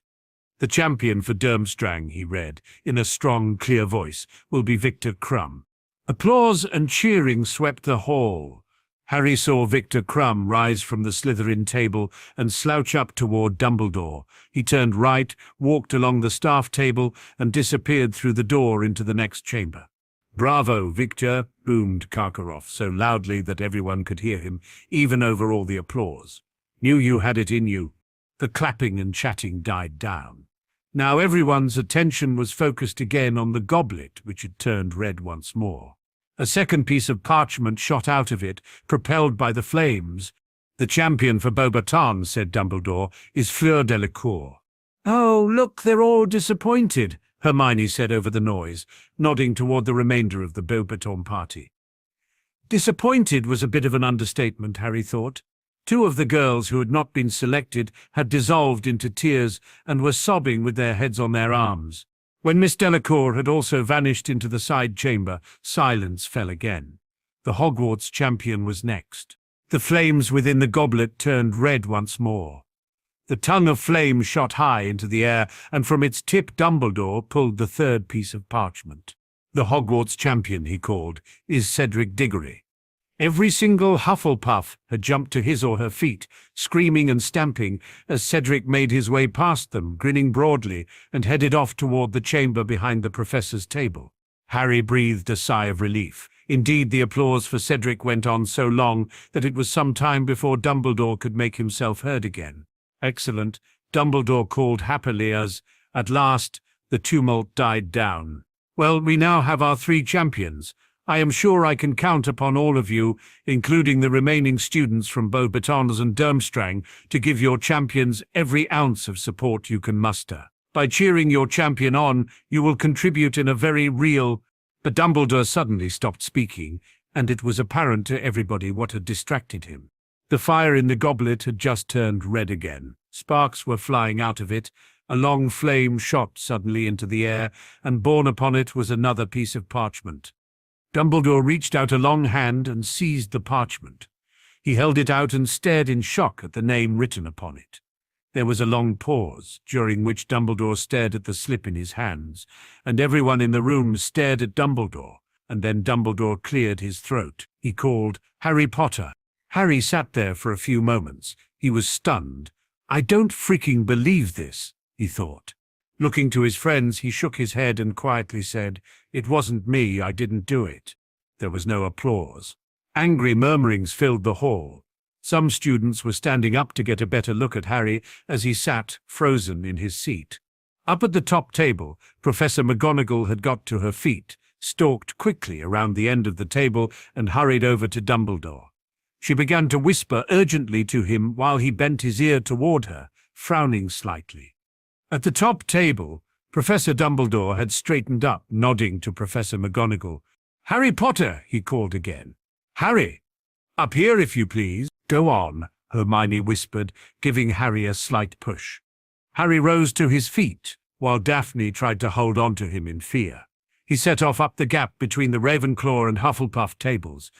It felt like an immensely long walk. After what seemed like an hour, he was right in front of Dumbledore, feeling the stares of all the teachers upon him. "Well, through the door, Harry," said Dumbledore. He wasn't smiling. "No, Headmaster, I will not," said Harry firmly back. Turning around, he glared back across the students. "You all heard me tell the headmaster only 24 hours ago that there were ways past his efforts to ensure only those of age could be entered in this damned tournament. You also heard me try to tell him many ways how his ludicrous protections could be bypassed. Then he stood up here, right where he is now, in fact, and told everyone that he would have up sufficient protections. He is supposed to be among the most powerful wizards and witches in the world. This should not have been beyond his skills to prevent. So, he is either incompetent or he is a liar." The student population gasped in shock. "Mr. Potter!" barked the headmaster, glaring back angrily. "I will not be spoken to that way." "Then leave," Harry spun to the man and barked right back, just as angrily. Turning back to the students, he popped his wand out of its holster and held the tip to his chest. In a loud and clear voice he said, "I, Harry James Potter, do swear I did not enter my name in the Goblet of Fire, did not in any way request or coerce another to enter my name in the Goblet of Fire, do not know who it was who entered my name in the Goblet of Fire, and do not wish to have any part in the Triwizard Tournament other than as a spectator. So say I, so mote it be." There was a great pulse of magic centered from Harry's chest, signifying the oath was made. He then gathered his magic to extraordinary levels before bringing to his mind his happiest memory of his time with Daphne. It was the night he got to play with the girls. Then he cast Expecto Patronum. Prongs leapt from his wand tip. When his hooves struck the stone floor, there was clearly heard the sound of hooves upon that stone. Harry continued to pump magic into the Patronus as it took on a decidedly solid shape. It turned about and looked at Harry, almost as if it was waiting for him to say something. "Thank you, Prongs," said Harry, before allowing the form to dissipate. Looking out of the now clearly stunned audience, he said, "If anyone makes any inference otherwise, you will face me in a duel. I will not be merciful. I will not tolerate any of the type of nonsense that went on while the basilisk was roaming the school." Turning back to the visibly shaken headmaster and indicating the room he had been indicated to enter, he said, "That room is where the champions are to go. I am not a champion." He then turned away and looked to the group. "7, we're leaving." He then began to walk back up the hall, towards the doors leading out to the entrance hall as the others rose and began to hurry to follow him. All eyes upon him. When he was about 2/3 of the way to the doors, they suddenly slammed closed. Mr. Potter, called Dumbledore. Harry turned to look back. No matter how your name came to be submitted to the goblet, nor how you came to be chosen, you have been chosen. You must compete, or you will lose your magic and perhaps your very life. Perhaps, Headmaster, replied Harry firmly. However, just because I may be required to compete, and I will be discussing this matter with my legal guardians and legal counsel, I assure you, it does not mean I am a champion. As such, I am not required to consider myself one. So open these doors, or the student populace shall discover just how strong they're going to have to be to shield against me if they foolishly choose to ignore my warning. No, Mr. Potter, glared the old man, you must join the other champions.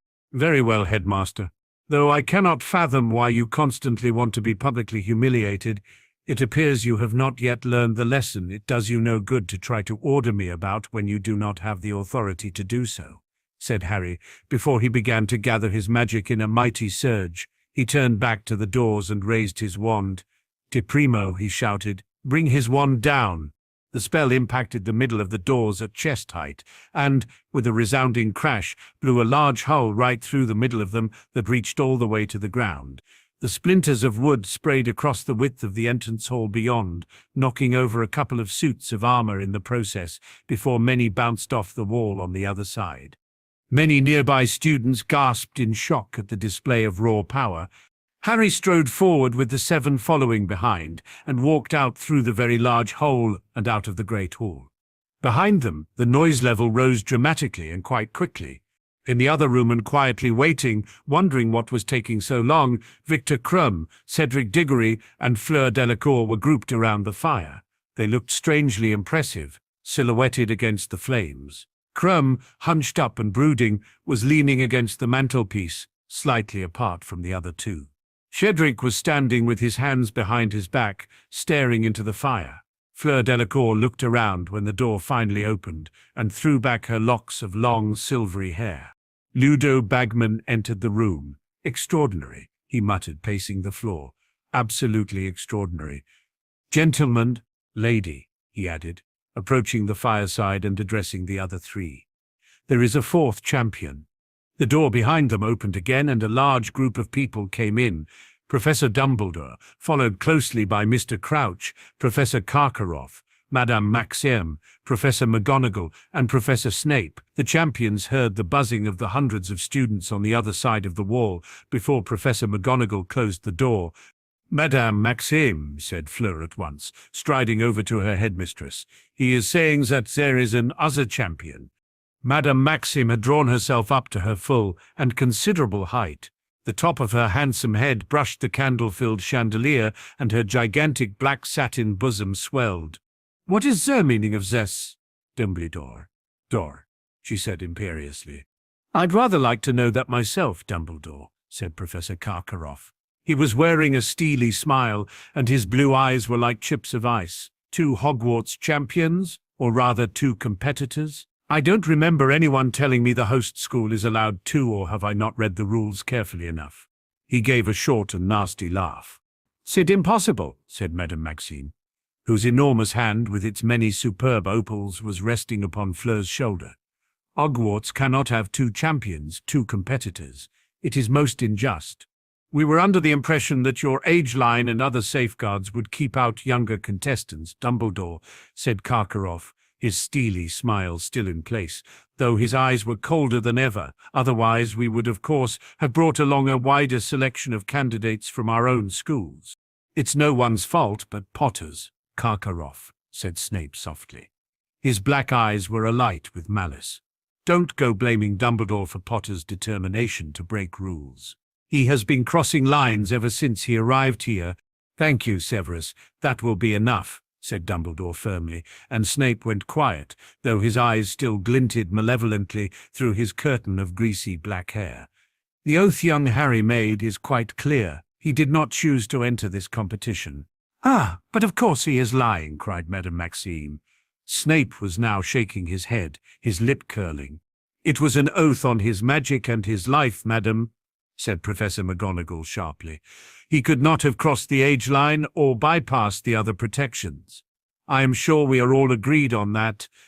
Dumbledore must have made a mistake with his protections, said Madame Maxime, shrugging. It is possible, of course, said Dumbledore politely. Dumbledore, you know perfectly well you did not make a mistake, said Professor McGonagall angrily. Really, what nonsense! Harry could not have bypassed the protections, and his oath confirms it. She shot a very angry look at Professor Snape. Mr. Crouch, Mr. Bagman, said Karkaroff, his voice unctuous once more. You are our objective judges. Surely you will agree that this is most irregular?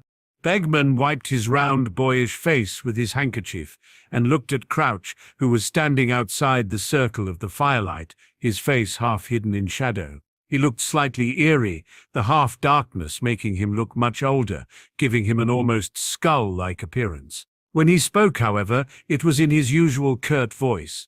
We must follow the rules, and the rules state clearly that those people whose names come out of the Goblet of Fire are bound to compete in the tournament.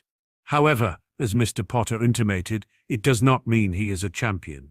Well, Barty knows the rule-book back to front, said Bagman, beaming and turning back to Karkaroff and Madame Maxime as though the matter was now closed. I insist upon resubmitting the names of the rest of my students, said Karkaroff.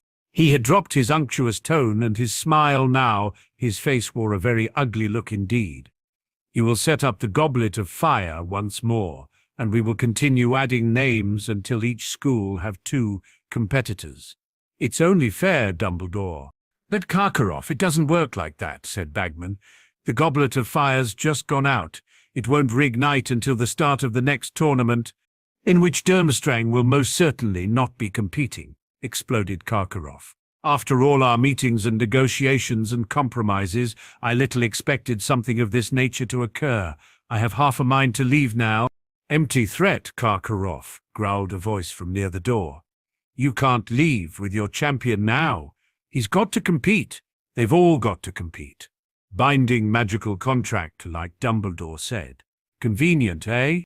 Moody had just entered the room. He limped toward the fire, and with every right step he took, there was that loud clunk. Convenient, said Karkaroff. I'm afraid I don't understand you, Moody. Karkaroff was trying to sound disdainful, as though what Moody was saying was barely worth his notice, but his hands gave him away. They had balled themselves into fists.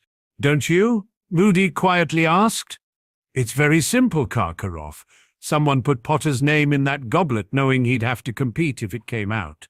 Evidently, someone who wished to give Hogwarts 2 bites at the apple, said Madame Maxime.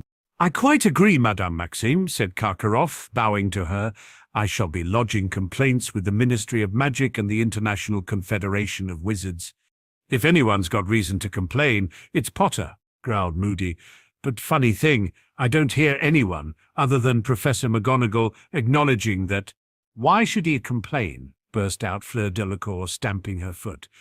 As to chance to compete, hasn't he? We have all been hoping to be chosen for weeks and weeks. The honour for our schools. 1,000 galleons in prize money. This is a chance many would die for. Potter neither needs the money nor the fame. He clearly knows that, said Moody, with the merest trace of a growl. Maybe someone's hoping Potter is going to die in it. An extremely tense silence followed these words. Ludo Bagman, who was looking very anxious indeed, bounced nervously up and down on his feet and said, Moody, old man, what a thing to say. We all know Professor Moody considers the morning wasted if he hasn't discovered at least 6 plots to murder him before lunchtime, said Karkaroff loudly. Apparently, he is now teaching his students to fear assassination too, an odd quality in a defense against the dark arts teacher, Dumbledore. But no doubt you had your reasons.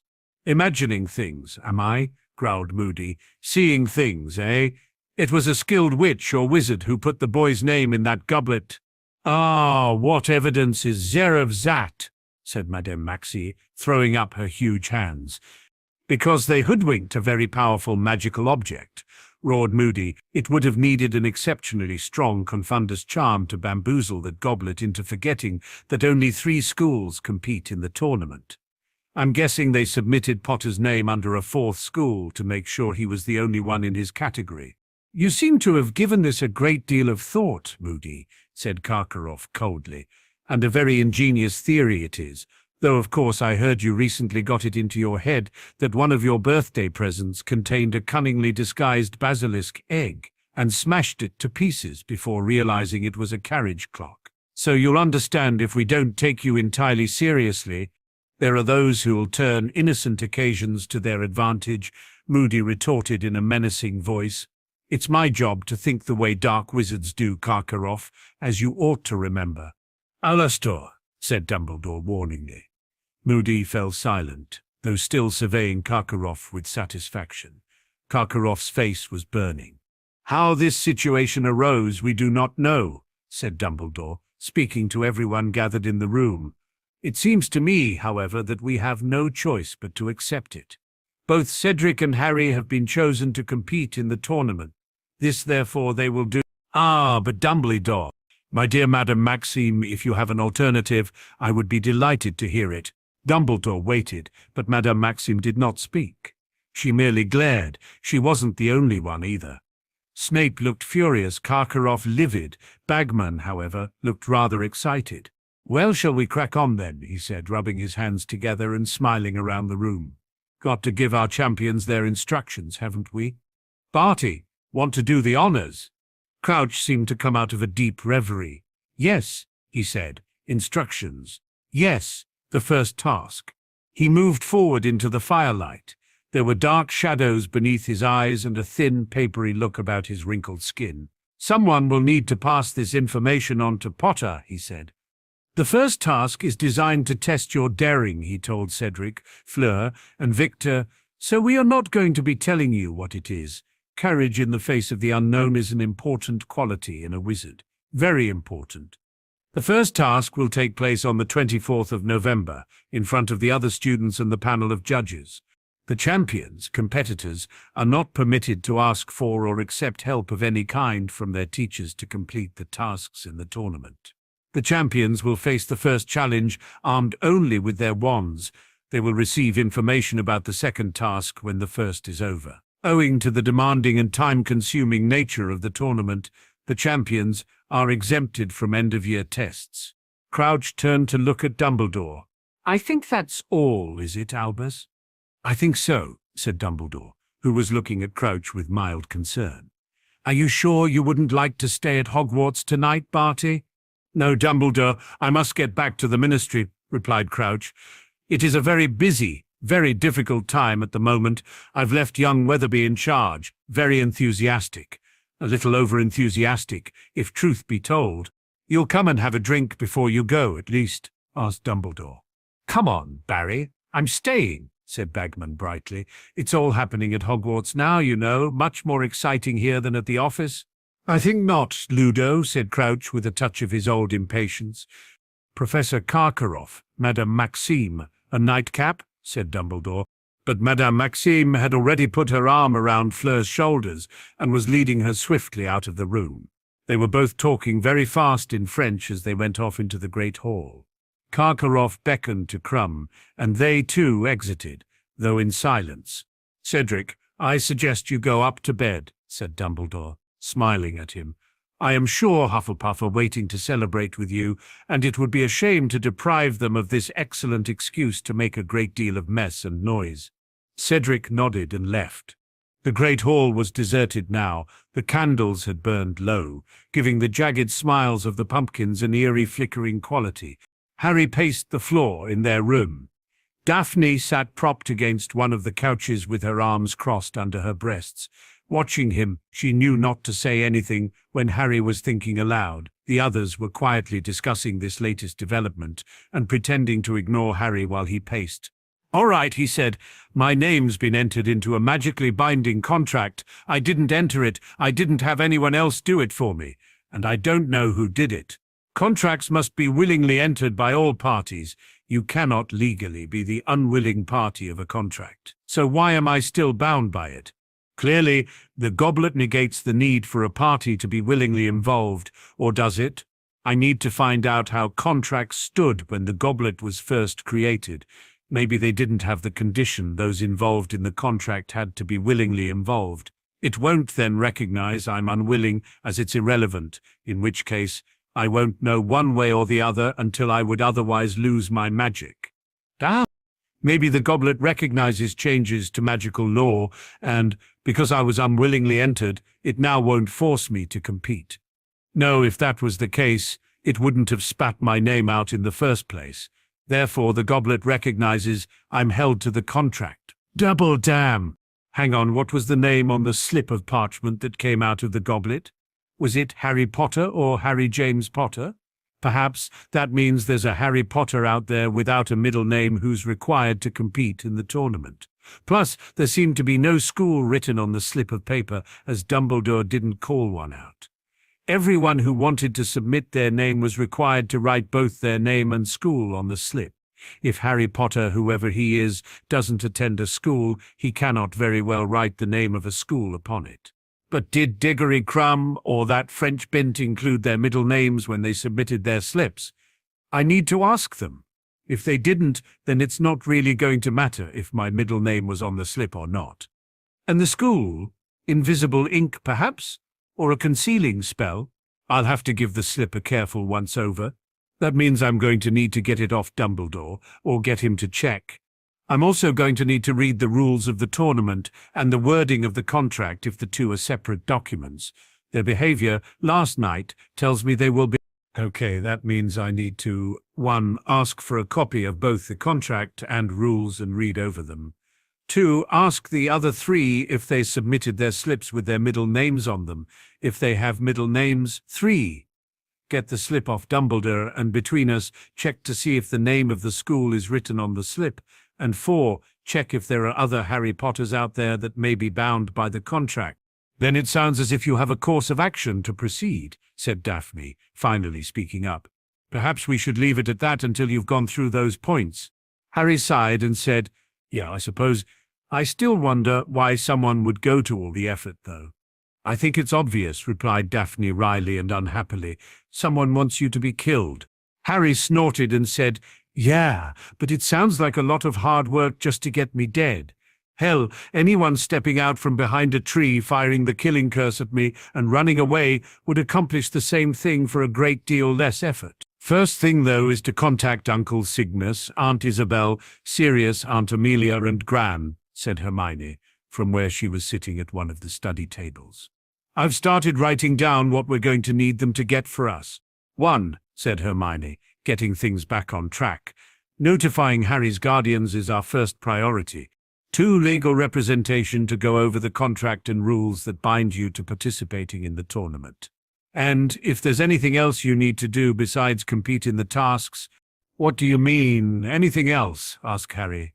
Well, Dumbledore tried to get you to go into the champions' room with the 3 champions, she replied. What if the contract states you had to do that? Plus, there could be other things you have to do besides compete. In the Muggle world, there are often publicity functions you're required to attend that are included in such contracts. We need to find out what you're actually required to do. And what does it mean by compete? Asked Daphne. If he steps into the ring or whatever and forfeits, could that be considered competing? Or does he have to make a good old go of it in the spirit of the tournament? Can he also drop out at any time after he begins? And what if he's injured and unable to continue or even start? Asked Susan. Surely they wouldn't be that stupid as to leave something like that out. Everyone just looked back at her. Then again, maybe they are, she said. Hermione gave a little throat cough and said, 3, besides legal representation looking over the contract and rules, we need to do it too. 4, as this could turn into a nightmare, publicity-wise, can we hire a public relations expert or media advisor? Is one even allowed? I could do that, said Luna wistfully. Harry stared back at the girl for a few moments before he grinned. Luna, how would you like to buy the exclusive rights to Harry James Potter, otherwise known by the appellation The Boy Who Lived? Everyone but Luna looked back at Harry in shock. Daphne did for a few moments before she suddenly started to grin. Then Tracy followed suit. Luna thought a moment and said, That depends on what you mean by exclusive rights, Harry. Are we just talking as in regards to the Triwizard Tournament, or beyond that, and just the story, or are we including pictures and other images? Are we talking Wizarding Britain only, or worldwide? And finally, what about merchandise? Harry grinned, while Daphne and Tracy laughed. The others just looked stunned that something that serious could ever be uttered by dreamy little Luna. "Well," replied Harry, "I see I'm dealing with a wise negotiator." Musing, he said, "How about exclusive rights to use my name in any form, including but not limited to Harry Potter, Harry James Potter, Harry J. Potter, and the appellations that would identify me specifically, including but not limited to the boy who lived, the man who lived, the Potter boy heir Potter, the Potter heir, and the betrothed of Daphne Greengrass. My image or likeness in any form, including but not limited to photographic portraiture, caricature, artistic rendering, toy and model. The exclusive rights will cover all media, including but not limited to the printed words such as newspapers and magazines, radio such as Wizarding Radio, posters, books, games, toys, and memorabilia. Coverage will be worldwide, and timescale will be for the 1994-95 school year, inclusive. We can revisit it after then to see if we are both happy with the arrangement. Further conditions are, everything you print or publish about me will be the truth. You may not embellish with unconfirmed or unsubstantiated claims. Further, it must not lead to your readership being misled as to the truth. To sweeten the pot, I'll also allow you to unsell these exclusive rights, so long as the aforementioned conditions are kept verbatim. However, you may only ask for no more than 1 galleon for the rights, and furthermore, I shall make myself available to you at a minimum of 3 one-on-one interviews for the duration of the contract. As for how much this will cost you, I believe I'm being fair in asking in return 5 knuts. What say you, Miss Lovegood?" Harry heard someone he thought Hermione give a strangled cough. Luna seemed to think about it for a while before she replied, "I think our readers may be more interested in reading how the search for crumple-horned Snorkax is faring, and about our ongoing investigation to the Minister's secret army of heliopaths, rather than read much about you, Harry. I think a fairer price would be 2 knots. "Harsh woman," retorted Harry, having a ball. "However, you may be right. 4 knuts." "Let us not quibble, Harry," she replied with a smirk of her own. 3 nuts is a fair price for a friend." Harry Mock sighed and said, "You drive a hard bargain, Miss Lovegood. 3 nuts. It is. However, I must insist it be my own legal representation who draws up the contract." "I suppose I can allow that," she said. "But I, or another representative of Lovegood Publishing, may seek to make minor amendments before agreeing in writing. Be that as it may, we have an agreement in principle." Then they both just grinned at each other. "What the bloody hell just happened?" asked Neville, stunned, as they stopped talking for a few moments. Daphne just burst into laughter before she said, "Harry just figured out a way to stop people in the media writing about him for the rest of the school year." "All right," said Harry, calming down from his own laughter. "Hermione's been most patient with us, but I've some work to do tonight before I can think of heading for bed." Looking over at Hermione, who had a pleased smile on her face, he asked, "Hermione, what do I need to do?" "It's way, Harry. What do we need to do?" she corrected. "We need to write to Uncle Cygnus, Auntie Isabel, Sirius, Madame Longbottom, and Aunt Amelia. In one of those letters, we need one of them to organize legal representation for you, ready to go over the contract and rules. That's all for tonight. Tomorrow, however, we need to talk to Headmaster Dumbledore to get a copy of both the rules of the tournament and the contract that states you must compete, and the slip of paper on which your name was written. Or at least get him to see if it provides any clue as to how it ended up in the goblet. What comes after that will be what will be. Agreed." "Agreed," they all said one way or another. "Then you'd better come over here and get writing, Harry," she said, indicating the study area next to her own. Harry rose and made his way over. On entering the Great Hall in the morning, Harry made his way directly to the head table. Dumbledore was already there. "Headmaster," said Harry. Harry, The old man started, before seeing the glare Harry was directing at him with his aura flaring and his eyes glowing. Of course," he tried again, clearing his throat. "What can I do for you, Mr. Potter?" Harry immediately returned his face to calmness and his aura to fade before asking, the slip of parchment ejected by the goblet last night, Headmaster. What about it, Mr. Potter? Asked Dumbledore politely. I am interested to know if you have performed any scans or other tests upon the slip in investigating how it came to be in the goblet in the first place, and B came to be ejected as a fourth competitor in what is supposed to be a three-competitor-only competition. Perhaps this is something we should discuss in my office, he tried while starting to rise. No, interrupted Harry with another glare and another flare. You know that is not possible, Headmaster. However, I do believe my guardians, all of them, will be along soon enough. I dare say within an hour or three, if you wish us all to then take this discussion to your office, with the approval and accompaniment of my guardians, I will be happy to do so. However, I am hoping to derail what will surely be a heated exchange of words by gathering intelligence in advance of that happening. If you do not wish to aid me in this, then I shall simply let things play out as they surely will. I am offering you my hand in solving this matter before it escalates too far. Please do not make me regret it. Dumbledore sighed and said, I would accept your offer, Mr. Potter. However, I do not believe we would be able to solve this dilemma before they would arrive. Perhaps not, said Harry.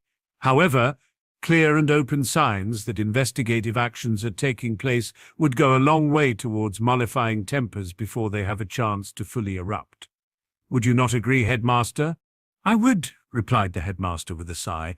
Then, in the interests of being open, I'm letting you know the following facts. The name on the slip appears to be written in your hand. There is no school mentioned on the slip. As was required, we checked all magical methods of hiding the name. The slip also appears to have been torn from the bottom left-hand corner of a larger slip of parchment. The ink is the same brand and quality you've used for your assignments, and on close inspection does not appear to have been written using a quill. Frowning, Harry thought about that for a few moments before he said, The bottom left that it was written in my hand, that it was not written using a quill, and you do not know the manufacturer of the ink, immediately tells me it was torn off the bottom of an assignment. Now how did I write my name, and was there any other ink marks or symbols at the end of the name? Asked Harry, frowning and thinking hard. By hand, Mr. Potter, replied Dumbledore, and I do not recall any other ink marks, smudges, or anything else. Harry sighed and pinched the bridge of his nose with the fingers of his right hand. My apologies for not being clearer. I meant, did I supposedly write Harry James Potter, Harry Potter, Harry Potter, Harry Potter, Mr. Harry James Potter, etc.? Ah, said Dumbledore. It's just Harry Potter, nothing else. Then it was definitely torn off the bottom of an assignment, said Harry. I was advised years ago never to use my full name or title on any document unless I knew I was signing a contract. Any correspondence I send home will only ever have Harry or just HP on it, and any official correspondence will always have Mr. Harry J. Potter on it. So I shall be going through my returned assignments to see what, if anything, is missing. I hope you will be investigating the teaching staff for copies of my assignments they may still have. Surprised, the old man nodded. Now, I assume from what you have said that there was no school name written on the parchment, as was required for my name to be submitted. No name of the school was detected, even after checking for a magically hidden name. How about if they used Muggle means to hide it? Pardon, Mr. Potter? Asked the old man, clearly surprised by the question. Muggle means, said Harry. For instance, could it have been written in water or other liquid substance that faded away? Muggles have been doing that sort of thing for decades. Have you looked to see if there is an impression on the parchment of a quill pressing down as it was used to write on it? Other than my name, of course. No, replied Dumbledore. I shall check that as soon as I return to my office. Harry nodded and said, Thank you. Further, as I've now been unwillingly roped into this thing, I will need a copy of both the contract and the rules. Verified copies, of course, and my guardians will also want one for my legal counsel. May I trust they will be made available before my guardians come storming in through the doors? I shall make them available to you in my office immediately after breakfast, Mr. Potter, replied the old man. Thank you, said Harry. I shall see them collected from you then. He thought, "Nice try in getting me into your office alone, old man. Won't work, though. I shall need the password for the gargoyle, sir." "Ah," said the headmaster, erroneously happy. "It's gummy bears today, Mr. Potter." "Thank you, sir," said Harry with a tiny bow. "Then I shall leave you to completing the breaking of your fast while I begin my own," and he walked off to the Slytherin table where his friends were sitting that morning. As he was sitting down, Daphne quietly asked, "Is everything all right?"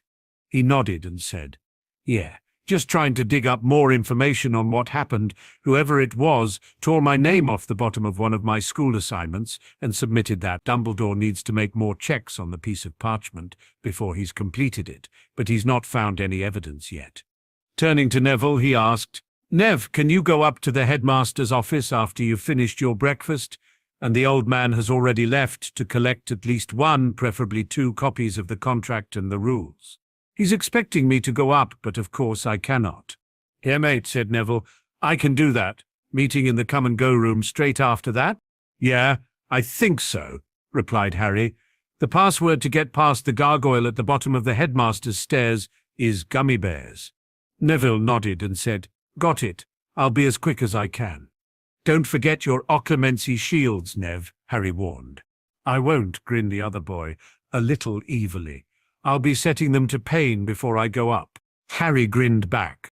When Dumbledore left about 5 minutes later, and Neville about 5 minutes after that, Hermione asked, "Harry, what did Neville mean by setting his occlumency shields to pain?"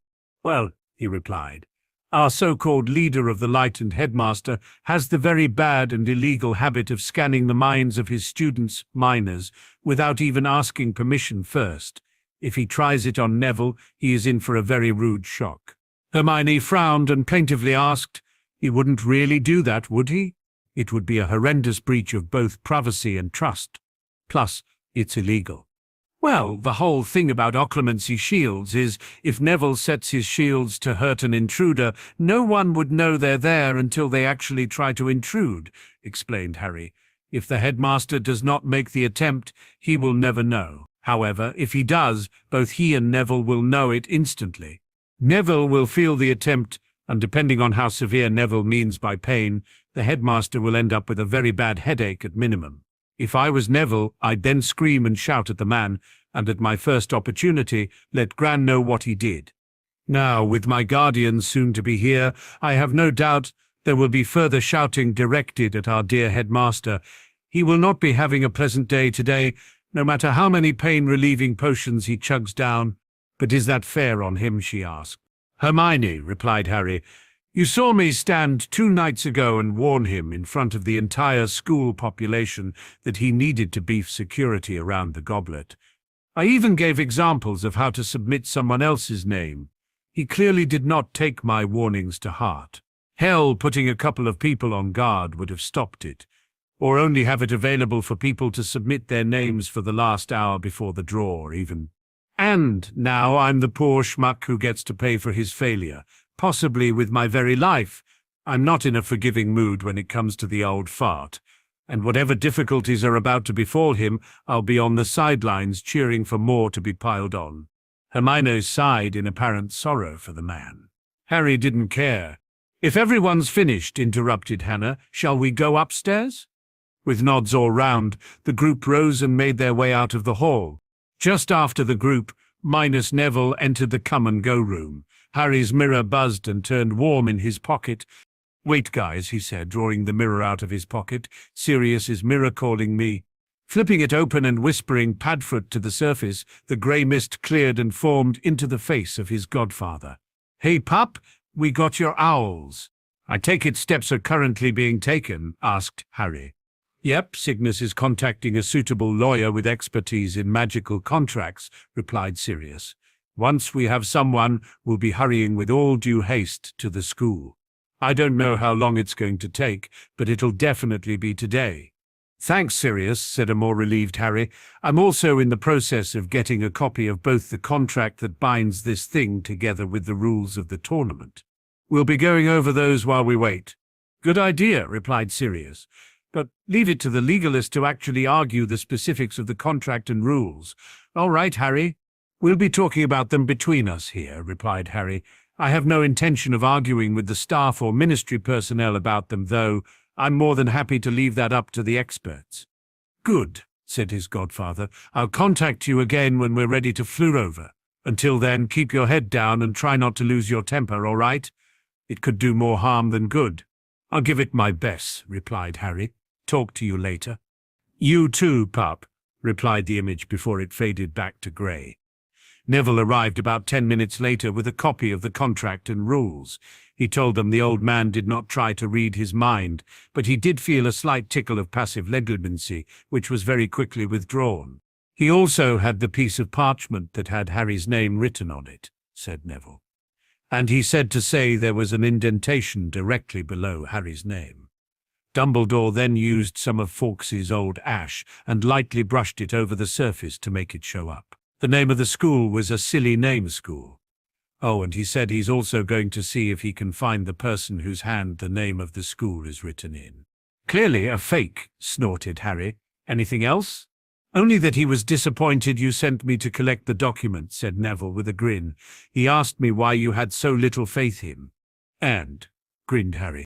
"I replied that part of it could be how he can't resist trying to illegally probe people's minds," laughed the other boy. That gave him a bit of a shock. Harry laughed as Neville sat down and laid the contract and rules on the table before them. Daphne immediately picked up the contract while Hermione grabbed the rules. Both avidly read the documents in their hands. "All right then, there was a name of a school written on the slip. However, the school does not even exist. So there's no need to check if they have a student named Harry Potter. Therefore, that's out. Dumbledore is going to see if he can track down in whose hand the name of the school is written, but that does me no good.